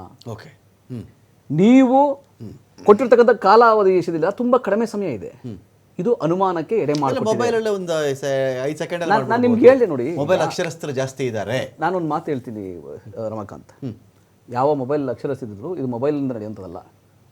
ನಾನು ಹೇಳಿದಲ್ಲ, ಪದವೀಧರರಾಗಿರೋರು SLC ಆದ ಮೇಲೆ ಕೇವಲ 14%, 2022ರಲ್ಲಿ, ಇದು ಬಿಟ್ಬಿಡಿ ಹಳೆ ಕತೆ, ಈಗಿನ ಕಾಲದಲ್ಲಿ. ಸೊ ಆ ಥರ ಪರಿಸ್ಥಿತಿ ಅಲ್ಲಿದೆ. ಜನಸಂಖ್ಯಾ ಸ್ಫೋಟದಿಂದ, ಆರ್ಥಿಕ ಅಸಮಾನತೆಯಿಂದ ಆ ಜನ ಬಳಲ್ತಾ ಇದ್ದಾರೆ ಬಿಹಾರದವರು. ಈಗಿನ ಕಾಲದಲ್ಲಿ 24 ವರ್ಷದ ಹುಡುಗನಿಗೆ 3 ಜನ ಮಕ್ಕಳಿದ್ದಾರೆ, ಅಲ್ಲಿ 24 ವರ್ಷದ ಹುಡುಗನಿಗೆ 3 ಜನ ಮಕ್ಕಳಿದ್ದಾರೆ. ಆತಹ ಪರಿಸ್ಥಿತಿಯಲ್ಲಿ ಇದ್ದಾರೆ ಅವರು. ಆ ಅವೇರ್ನೆಸ್ ಇಲ್ಲ, ಆ ಸಾಮಾನ್ಯ ಜ್ಞಾನದ ಕೊರತೆ ಇದೆ, ಸಾಮಾಜಿಕವಾಗಿ ಮುಂದೆ ಬಂದಿಲ್ಲ, ಈ ಥರದೆಲ್ಲ ಅಲ್ಲಿ ಕೊರತೆ ಇದೆ. ನೀವು ಚುನಾವಣಾ ಆಯೋಗ ಇದು ಉದ್ದೇಶಪೂರ್ವಕವಾಗಿ, ನಮ್ಗನ್ನಿಸ್ತಾ ಇರೋ ಅನುಮಾನ ಇಲ್ಲ, ಈಗ CAA NRC ಹೋರಾಟ ಆಯಿತು, NRC ಉದ್ದೇಶ ಏನಿತ್ತು, ಯಾರು ನಾಗರಿಕರಾದರೂ ಅವ್ರು ಮಾತ್ರ ಇರಬೇಕು, ಮಿಗದವ್ರು ತೆಗಿಬೇಕು ಅಂತ. ನಿಮಗೆ ಇದು ಈ ಥರ ಒಂದು ಪ್ರಕ್ರಿಯೆಗಳಿಂದ ಅದನ್ನೇನಾದ್ರು ಮಾಡಬಹುದಾ ಅಂತ ನಿಮಗೆ ನಮಗೆ ಅನುಮಾನ ಬಂದಿರತಕ್ಕಂಥದ್ದು. ನೀವು ನಿಲ್ಸಿದ್ದೀರಾ ಕರೆಕ್ಟು, ಚುನಾವಣಾ ಆಯೋಗನ ಉಪಯೋಗಿಸಿಕೊಂಡು ಬಿಹಾರಿಂದ ನಾವು ಇದನ್ನ ಯಾಕೆ ಶುರು ಮಾಡಬಾರ್ದು ಅನ್ನೋ ಒಂದು ಪ್ರಕ್ರಿಯೆ ನೀವು ಮಾಡಿರಬಹುದು. ಒಂದು ಅಂಥ ಪ್ರಕ್ರಿಯೆಗಳು ನಡೀಲಿ, ಆದರೆ ಈ ಕಡಿಮೆ ಸಮಯ ಇರಬೇಕಾದ್ರೆ ಲಕ್ಷಾಂತರ ಅರ್ಹ ಮತದಾರರು ಈ ಪಟ್ಟಿಯಿಂದ ಹೊರಗುಳಿತಾರೆ ಅನ್ನೋ ಒಂದು ಆತಂಕ ಇದೆ. ಆಮೇಲೆ ಅವ್ರಿಗೆ ನೀವು ಕೇಳ್ತಾ ಇರೋ ದಾಖಲಾತಿಗಳನ್ನ ಅವ್ರು ತಂದು ಸಮಯಕ್ಕೆ ಒದಗಿಸ್ಬೇಕಲ್ಲ. ಆಮೇಲೆ ಆ ವಲಸಿಗರು, ನೀವು ಅಲ್ಲಿಂದ ಆಚೆ ಹೋಗಿ ಕೆಲಸ ಮಾಡ್ತಿರೋರು ಆ ಸಮಯಕ್ಕೆ ಬಂದು ನಿಮ್ಮನ್ನ ಪ್ರೂವ್ ಮಾಡ್ಬೇಕಲ್ಲ. ಸಾಕು, ಎಲ್ಲ ಆಗ್ಬಿಡುತ್ತೆ ಅಂತ ಹೇಳ್ತಾ ಇದ್ರು. ಈಗ ಇಲ್ಲಿ ಬೆಂಗಳೂರಲ್ಲಿ ಕೂತಿರ್ತಕ್ಕಂತಹ ಒಬ್ಬ ಪಿಜ್ಜಾ ಡೆಲಿವರಿ ಮಾಡ್ತಾ ಇರೋ ಅಲ್ಲಿ ಬಿಹಾರಿ ಹುಡುಗನಿಗೆ ಚುನಾವಣಾ ಆಯೋಗದವ್ರು ಫೋನ್ ಮಾಡ್ತಾರಾ? ಇಲ್ಲ BJP ನಾಯಕರು ಕೇಂದ್ರದಿಂದ ಫೋನ್ ಮಾಡ್ತಾರಾ, ಪಾಪ ಇಲ್ಲಿ ವೋಟರ್ ದಿನ ರೆಡಿ ಮಾಡ್ಕೊ ಅಂತ? ನೀವು ಅಲ್ಲಿ ಚುನಾವಣಾ ಆಯೋಗ ಇನ್ಸಿಸ್ಟ್ ಮಾಡ್ತಾ ಇರೋದೇನಂದ್ರೆ, ಇಲ್ಲಿ ಆರ್ಡಿನರಿ ಸಿಟಿಸನ್ ರೆಸಿಡೆಂಟ್ ಅಂತ, ಅಂದ್ರೆ ಸಾಮಾನ್ಯ ನಿವಾಸಿ ಆಗಿರ್ಬೇಕು ಅಂತ. ನೀವು ನಿವಾಸಿ ಎಲ್ಲೋ ಇದೀನಿ ಅಂದ್ರೆ ಹೋಗಿ ಅಲ್ಲೇ ವೋಟ್ ಮಾಡ್ಕೋ ನೀನು ಅಂತಾರೆ. ಅವರು ಬದಲಾಗಿ 20% ಜನ ಸೇರಿಸ್ಬಿಡ್ತಾರೆ ಅಂತ ಸೇರ್ಸಕ್ಕಾಗಲ್ಲ. ನಾವು ಬೇರೆಯವರು ಸೇರಿಸ್ತಾರೆ ಅಂತ ಹೇಳ್ತಾ ಇಲ್ಲ, ನಾವು ಅರ್ಹ ಮತದಾರರು ಪಟ್ಟಿಯಿಂದ ಹೊರಗೆ ಬಿಡ್ತಾರೆ. ನೀವು ಅರ್ಹರವ್ರು ಯಾರನ್ನ ಸೇರಿಸಬಹುದು, ಚುನಾವಣಾ ಆಯೋಗದ ಜವಾಬ್ದಾರಿನೇ ಅದು. ಅರ್ಹರನ್ನ ಸೇರಿಸಬೇಕು, ಸತ್ತವರನ್ನ ಡಿಲೀಟ್ ಮಾಡಬೇಕು. ಚುನಾವಣಾ 4 ತಿಂಗಳು 5 ತಿಂಗಳು ಇರಬೇಕಾದ್ರೆ ನೀವು ಮಾಡ್ತಾ ಇರ್ತಕ್ಕಂಥದ್ದು ನಿಮ್ಮ ನಡೆ ಅನುಮಾನಕ್ಕೆ ಎಡೆ ಮಾಡಿಕೊಟ್ಟಿದೆ, ನಂಬರ್ 1. ಎರಡನೇದು, ಸಾಕಷ್ಟು ಫೀಡ್ಬ್ಯಾಕ್ಗಳು ತಗೋಬೇಕಾಗ್ತದೆ, ಸಾಕಷ್ಟು ಅವೇರ್ನೆಸ್ ಕ್ಯಾಂಪೇನ್ಗಳು ಮಾಡಬೇಕಾಗ್ತದೆ, ಎಲ್ಲಾ ಸ್ಟೇಕ್ ಹೋಲ್ಡರ್ಗಳ ಜೊತೆ ಚರ್ಚೆ ಮಾಡಬೇಕಾಗ್ತದೆ. ಅದು ರಾಜಕೀಯ ಪಕ್ಷ ಆಗಬಹುದು, ಬೇರೆಯವರಾಗಬಹುದು, ಅಥವಾ ಜನಸಾಮಾನ್ಯರಾಗಬಹುದು. ನೀವು ಯಾರಿಗೂ ಏನೂ ಮಾತಾಡದಲೆ, ಮಾಹಿತಿ ಕೊಡದಲೆ ಏಕಾಏಕಿ ನಡೆ ಅನುಮಾನಕ್ಕೆ ಎಡೆ ಮಾಡಿಕೊಟ್ಟಿದೆ. ಅದನ್ನೇ ಹೇಳ್ತಾ ಇರೋದು. ಅದಕ್ಕೆ ಯಾಕೆ ಸುಪ್ರೀಂ ಕೋರ್ಟ್ಗೆ ಹೋಗಿದ್ದೀವಿ, ಇವರು ಲಕ್ಷಾಂತರ ಅರ್ಹ ಮತದಾರರನ್ನ ಇವರು ಪಟ್ಟಿಯಿಂದ ಹೊರಗುಳಿಸ್ತಾರೆ. ಆ ಅರ್ಹ ಮತದಾರರು ಯಾರು? ನ್ಯಾಚುರಲ್ ಆಗಿ ಅಲ್ಲಿ RJDಗೆ, ಕಾಂಗ್ರೆಸ್ಗೆ ವೋಟ್ ಹಾಕೋಂಥವ್ರು. ಇಲ್ಲಿ ಒಂದು 2 ಗಠಬಂಧನ ಆಗಿದೆ. ನಮ್ಮ ಮಹಾಗಠಬಂಧನ ನಮ್ದಿದೆಯಲ್ಲ, RJD, ಕಾಂಗ್ರೆಸ್, ಲೆಫ್ಟ್ ಪಾರ್ಟಿಗಳ ಸೇರ್ಕೊಂಡಿದೆ. ನೀವು ನೀವು ಚುನಾವಣಾ ಪೂರ್ವ ಸಮೀಕ್ಷೆ ನೋಡಿದಾಗ ನೀವು NDA ಅಧಿಕಾರಕ್ಕೆ ಬರ್ತದೆ ಅಂತ ಹೇಳ್ತಾ ಇದ್ರು ಕೂಡ ಕೆಲವು ಇದು ಸಮೀಕ್ಷೆಗಳು, ಅಲ್ಲಿ ತೇಜಸ್ವಿ ಯಾದವ್ ಅತ್ಯಂತ ಪಾಪ್ಯುಲರ್ CM ಕ್ಯಾಂಡಿಡೇಟ್ಗೆ ಅರ್ಹನಿದ್ದಾನೆ ಅಂತ ಹೇಳಿ ದೊಡ್ಡ ಅಂತರದಲ್ಲಿ ಅವನ್ನ ಬಿಂಬಿಸ್ತಾ ಇದ್ದಾವೆ. ಸೊ ಅದಾದ ಮೇಲೆ ನೀವು ಈ ಪ್ರಕ್ರಿಯೆ ಮಾಡ್ತಾ ಇರೋದು ನಿಮಗೆ ಚುನಾವಣೆ ಸೋಲಿನ ಭಯ ಅಂತ ಅನಿಸ್ತಾ ಇದೆ. ಕೇಂದ್ರ ಸರ್ಕಾರಕ್ಕೆ, BJPಗೆ ಚುನಾವಣೆ ಸೋಲಿನ ಭಯ ಕಾಡಿ ಇವರು ಈ ಮೂಲಕ ಅರ್ಹ ಮತದಾರರನ್ನ ಯಾರು ಕಾಂಗ್ರೆಸ್ಗೆ ಅಥವಾ RJD ವೋಟ್ ಹಾಕ್ತಾರೆ ಅಂತ BJP ಅಂಗಸಂಸ್ಥೆಗೆ ಎಲೆಕ್ಷನ್ ಕಮಿಷನ್ ಕೆಲಸ ಮಾಡ್ತಿದೆ ಅಲ್ಲಿ ಅಂತ ಹೇಳ್ಬೋದು. ಅದು ಖಂಡಿತವಾಗಿ, ಯಾಕಂದ್ರೆ ಅದು ಸ್ವಾಯತ್ತವಾಗಿ ಉಳ್ಕೊಂಡಿರುವಂಥದ್ದು. ಈ ರೀತಿಯ ಇದು ಪ್ರಕ್ರಿಯೆಗಳು ಆಗ್ಬೇಕ್ರಿ, ಈ ಥರ ಪ್ರಕ್ರಿಯೆ ಆಗ್ಬೇಕು. ಯಾವಾಗ 4 ತಿಂಗಳಿದ್ದಾಗ್ಲಾ ಅರ್ಹರು ಆಚೆ ಉಳ್ಕೊಳಲ್ವಾ? ಚುನಾವಣೆ ಮುಗಿದ್ಮೇಲೆ ಮಾಡಿ, ಚುನಾವಣೆ ಮುಗಿದ್ಮೇಲೆ ಮಾಡಿ ಈ ಥರದ್ದು. ಇಲ್ಲ ನೀವು 1 ವರ್ಷ ಮುಂಚೆ ನೀವು ಮಾಡಿದ್ರೆ ಯಾರಿಗೂ ಅಭ್ಯಂತರ ಇಲ್ಲ. ಲೋಕಸಭಾ ಚುನಾವಣೆ ಮುಗಿದು ನಿಮ್ಗೆ ಇನ್ನೂ 1 ವರ್ಷ ಆಗಿದೆ, ಈ ಸಮಯದಲ್ಲಿ ನಿಮ್ಗೆ ಅರ್ಜೆಂಟ್ ಆಗಿ ಇದು ಮಾಡಬೇಕಾಗಿದೆ ಅಂತ ಬಂದಿರೋದು, ಇದು ಒಂದು ಅನುಮಾನಕ್ಕೆ ಎಡೆ ಮಾಡ್ತಾ ಇದೆ. ಮತ್ತೀಗ ಲೋಕಸಭಾ ಎಲೆಕ್ಷನ್ ನಡೆದು ತುಂಬಾ ದಿನಗಳೇನು ಕಳೆದಿಲ್ಲ. ಲೋಕಸಭಾ ಎಲೆಕ್ಷನ್ ಹಾಗಾದರೆ ಬಿಹಾರದಲ್ಲಿ ಹೇಗಾಗಿದೆ ಅಂತ ನಂಬೋಣ ನಾವೀಗ. ಇಷ್ಟೊಂದು ಕಾಳಜಿ ಈಗ ವಿಧಾನಸಭಾ ಚುನಾವಣೆಗೆ ಬರ್ತಾ ಇದೆ.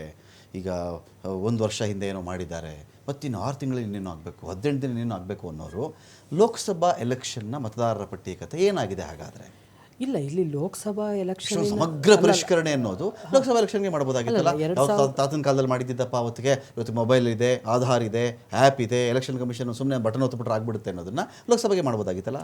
ಅಲ್ಲ, ಲೋಕಸಭೆಗೆ ಮಾಡುವಂಥದ್ದು ಅಥವಾ ಮತದಾರರ ಪಟ್ಟಿಯನ್ನು ಪರಿಷ್ಕರಿಸುವಂಥದ್ದು ಒಂದು ಕಂಟಿನ್ಯೂಸ್ ಪ್ರೋಸೆಸ್. ಅದು ಒಂದು. ಎರಡನೇದು, ನನಗೆ ಇಲ್ಲಿ ಒಂದು ವಿಚಾರ ನಾನು ಇಲ್ಲಿ ಸ್ಪಷ್ಟಪಡಿಸ್ಬೇಕು. ಮೋಸ್ಟ್ಲಿ ನಮ್ಮಲ್ಲಿ ಈ ಗ್ರ್ಯಾಜುಯೇಟ್ ಕಾನ್ಸ್ಟಿಟ್ಯೂಯೆನ್ಸಿ ಮತ್ತು ಟೀಚರ್ಸ್ ಕಾನ್ಸ್ಟಿಟ್ಯೂಯೆನ್ಸಿ ಇವೆಲ್ಲ ಎಲೆಕ್ಷನ್ ನಡಿಬೇಕಾದ್ರೆ ಮುಂಚೆ 3-4 ಅಥವಾ 2-3 ತಿಂಗಳು ಮುಂಚೆ ಅದನ್ನು ಪರಿಷ್ಕರಣೆ ಮಾಡ್ತಾರೆ, ನಮಗೆಲ್ಲ ಎನ್ರೋಲ್ಮೆಂಟ್ ಕೊಡ್ತಾರೆ. ಅದರಲ್ಲಿ ಇನ್ನೊಂದು ನೀವು ನೋಡಬೇಕಾಗಿರೋದು ಏನು ಗೊತ್ತಾ, ನಂದೇ ಒಂದು ಸತಿ ಏನಾಯಿತು ಅಂತ ಹೇಳಿದ್ರೆ, ನನ್ನ ಟೀಚರ್ಸ್ ಕಾನ್ಸ್ಟಿಟ್ಯೂಯೆನ್ಸಿಗೂ ಬರುತ್ತೆ, ನಾನು ಅದನ್ನು ಎನ್ರೋಲ್ ಮಾಡಲಿಲ್ಲ. ನನ್ನ ನೋಟ್ ಹೊರಟೋಯ್ತು. ಯಾಕೆಂದರೆ ನಂದು ಇಲ್ಲಿಲ್ಲ, ನಂದು ವೋಟರ್ ಏನು ನಂದಿಲ್ಲ, ನನ್ನ ಊರಲ್ಲಿದೆ. ಹಾಗಾಗಿ ಇಲ್ಲಿ ಏನಾಗುತ್ತೆ ಗೊತ್ತಾ, ಕೆಲವೊಂದು ಟೈಮಲ್ಲಿ ಈ ಪರಿಷ್ಕರಣೆ ಅಂತಕ್ಕಂಥದ್ದು ಅನಿವಾರ್ಯ ಮಾಡಲೇಬೇಕಾಗ. ಕೆಲವರು ಊರು ಬಿಟ್ಟು ಹೋಗಿರ್ತಾರೆ, ತುಂಬ ವರ್ಷಗಳೇ ಆಗಿರುತ್ತೆ, ಅಲ್ಲಿಗೆ ಬಂದಿರೋದಿಲ್ಲ ರಿಟರ್ನು. ಆದರೆ ಈ ಸಂದರ್ಭದಲ್ಲಿ ಯಾಕೆ ಅಂತ ಇನ್ನೊಂದು ವಿಚಾರ ಏನು ಅಂತ ಹೇಳಿದ್ರೆ, ವಲಸಿಗರಿದ್ದಾರೆ, ಬೇರೆ ಕಡೆಯಿಂದ ಬಂದಂಥ ವಲಸಿಗರಿದ್ದಾರೆ ಇಲ್ಲಿ, ಅಂದರೆ ಬೇರೆ ದೇಶಕ್ಕೆ ಸಂಬಂಧಪಟ್ಟಿರ್ತಕ್ಕಂಥವ್ರು, ಬಾಂಗ್ಲಾದೇಶದ ವಲಸಿಗರಿದ್ದಾರೆ ಅಂತಕ್ಕಂಥದ್ದು ಅನುಮಾನಗಳಿದ್ದಾವೆ. ಅವರು ಇನ್ನು ನೀವು ಅಷ್ಟೆಲ್ಲ ದೂರ ಯಾಕೆ ಹೋಗ್ತಾರೆ, ಬೆಂಗಳೂರಲ್ಲೇ ನಿಮಗೆ ಇದು ಬಾಂಗ್ಲಾದೇಶ ವಲಸಿಗರು ಸಿಕ್ಕಿದ್ರು ಅಂತ ಹೇಳ್ಬಿಟ್ಟು ಬೇರೆ ಬೇರೆ ದೇಶದ ಪ್ರಜೆಗಳು ಇಲ್ಲಿ ವಾಸವಾಗಿದ್ರು, ಹೈಡ್ ಆ್ಯಂಡ್ ಸೀಕಲ್ಲಿ ಆಧಾರ್ ಕಾರ್ಡು ಮಾಡಿಸ್ಕೊಂಡಿದ್ರು ಅನ್ನುವಂಥದ್ದೆಲ್ಲ ಬಂದಿದೆ. ಹಾಗಾಗಿ ಇಲ್ಲಿ ಒಂದು ಅನಿವಾರ್ಯ ಇದು, ಈ ಪ್ರೋಸೆಸ್ ಏನಿದೆಯಲ್ಲ ಇದು ಅನಿವಾರ್ಯ. ಯಾಕೆಂದ್ರೆ ನಾವು ಟೀಚರ್ಸ್ ಗ್ರ್ಯಾಜುಯೇಟ್ ಕಾನ್ಸ್ಟಿಟ್ಯೂನ್ಸಿಲಿ ನಾವು ಎನ್ರೋಲ್ ಆದ ತಕ್ಷಣ ನಮ್ದು ಇರೋದಿಲ್ಲ. ನೆಕ್ಸ್ಟ್ ಇಯರಿಗೆ ನಾವು ಅದು ಅನೌನ್ಸ್ ಆದ ತಕ್ಷಣ ನಾವು ಹೋಗಿ ಅದನ್ನು ಎನ್ರೋಲ್ ಮಾಡಿಸ್ಲೇಬೇಕಾಗತ್ತೆ.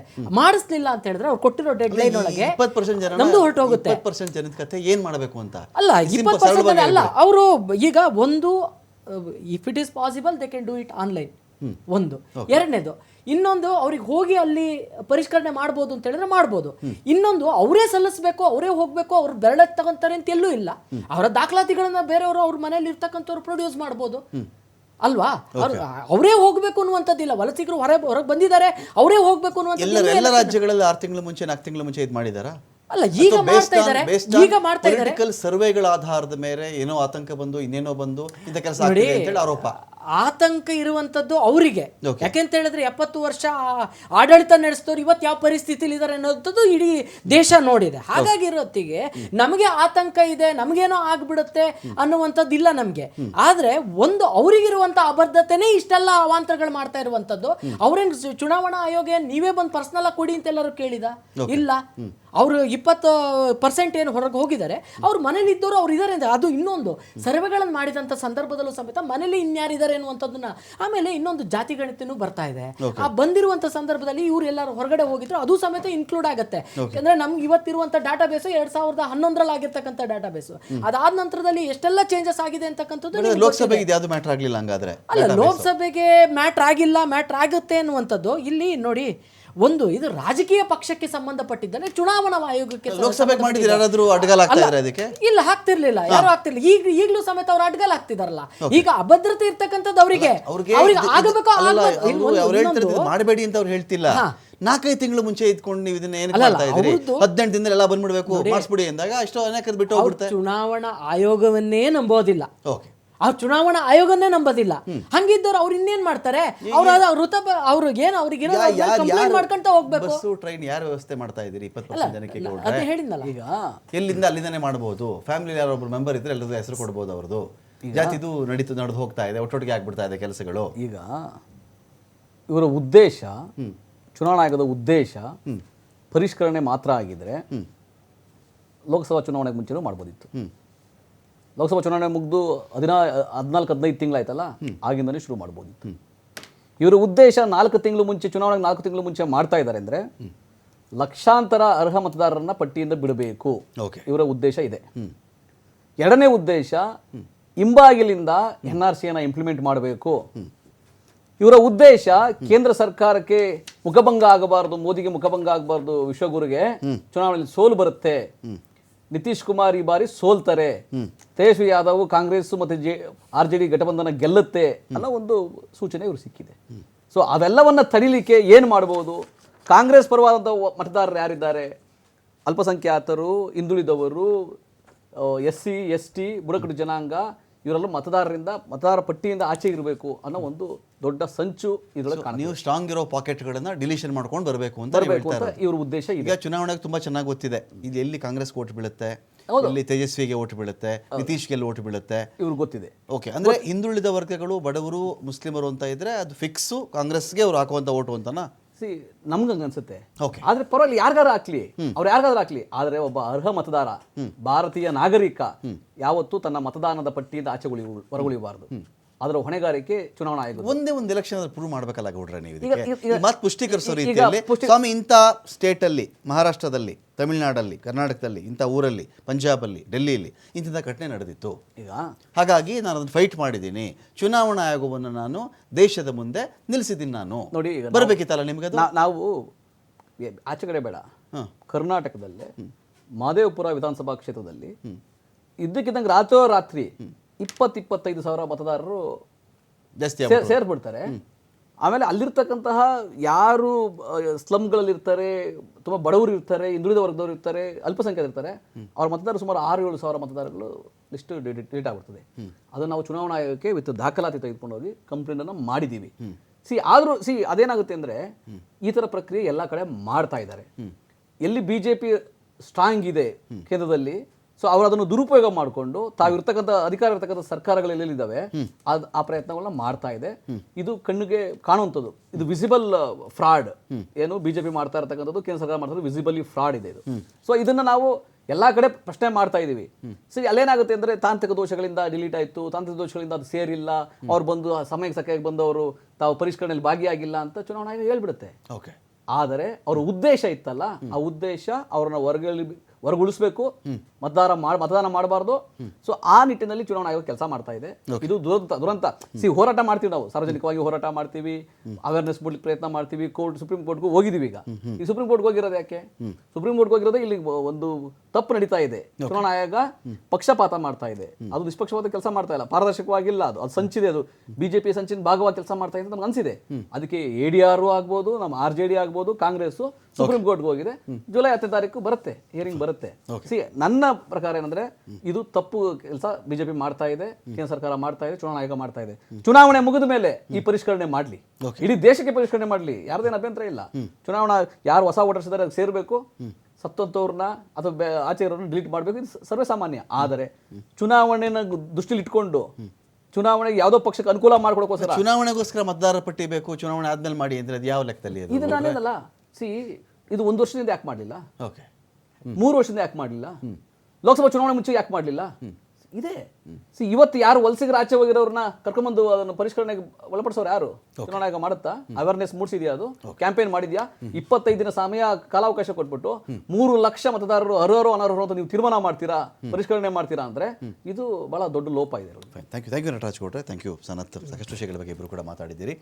ಚುನಾವಣಾ ಆಯೋಗ ಮತದಾರರು ಮತ್ತು ರಾಜಕೀಯ ಪಕ್ಷಗಳ ನಂಬಿಕೆಯನ್ನು ಮರುಗಳಿಸುವ ಕಡೆಗೆ ಗಮನ ಕೊಡುವಂಥ ಸಮಯ ಬಂದಿದೆಯಾ? ಟೈಮ್ ಆ್ಯಂಡ್ ಅಗೇನ್ ಪ್ರತಿ ಎಲೆಕ್ಷನ್ ಮುಗಿದ ಆಗಲೂ ಕೂಡ ಇಂಥ ಆರೋಪಗಳು ನಾವು ಕೇಳ್ಕೊಂಡೇ ಬರ್ತಾ ಇದ್ದೀವಿ. ಅದರಲ್ಲೂ ಕೂಡ ಇದು ತೀರಾ ಇತ್ತೀಚಿನ ಒಂದು ಹೊಸ ಆರೋಪ.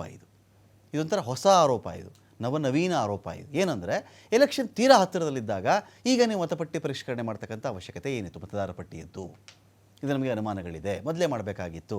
18 ದಿನದಲ್ಲಿ ಎಲ್ಲ ಬಂದುಬಿಡಿ, ಇನ್ನು 25 ದಿನ, ಅದರಲ್ಲಿ ಒಂದು ವಾರ ಕಳೆದಿದೆ, 18 ದಿನ ಎಲ್ಲ ಬಂದುಬಿಡಿ ಅಂದರೆ ಎಲ್ಲೆಲ್ಲಿಂದ ಜನಗಳು ಬರಬೇಕು? 18 ದಿನಕ್ಕೆ ಒಬ್ಬ ಮನುಷ್ಯ ಪ್ಲಾನ್ ಮಾಡೋಕ್ಕಾಗುತ್ತೆ? ಯಾವುದೋ ರಾಜ್ಯದಲ್ಲಿ ಕೂಲಿ ಮಾಡ್ತಿರ್ತಾನೆ, ಗ್ರಾನೈಟ್ ಹಾಕ್ತಿರ್ತಾನೆ, ಕಿಟಕಿ ಕೆಲಸ ಮಾಡ್ತಿರ್ತಾನೆ, ಮನೆ ಕಟ್ತಾ ಇರ್ತಾನೆ, ಯಾವುದೋ ಡೆಲಿವರಿ ಬಾಯ್ ಆಗಿ ಕೆಲಸ ಗಿಗ್ ಎಂಪ್ಲಾಯ್ ಕೆಲಸ ಮಾಡ್ತಿರ್ತಾನೆ. ಇವರೆಲ್ಲ ಬರೋದು ಹೇಗೆ? ಈ ಒಂದು ಕಾಳಜಿ ಇದೆ. ಅಟ್ ದ ಸೇಮ್ ಟೈಮ್ ನಾನು ಆನ್ಲೈನೆಲ್ಲ ಮಾಡಿದ್ದೀನಿ ಅಂತ ಹೇಳಿದಾಗ ಎಲ್ಲರೂ ಆನ್ಲೈನನ್ನು ಬಳಸಬಲ್ಲರಾ? ಇಂಥ ಸಾಕಷ್ಟು ಪ್ರಶ್ನೆಗಳಿದೆ. ಇದೆಲ್ಲವಕ್ಕೂ ಕೂಡ ಚುನಾವಣಾ ಆಯೋಗ ಉತ್ತರವನ್ನು ದೇಶ ಮೆಚ್ಚುವ ರೀತಿಯಲ್ಲಿ ಕೊಟ್ಟು ಚುನಾವಣೆ ಸರಾಗವಾಗಿ ಸುಲಲಿತವಾಗಿ ನಡೀಲಿ ಅಂತ ಹೇಳ್ತಾ ಡಿಬೇಟ್ ಮುಗಿಸ್ತಾ ಇದ್ದೀನಿ. ನಮಸ್ಕಾರ.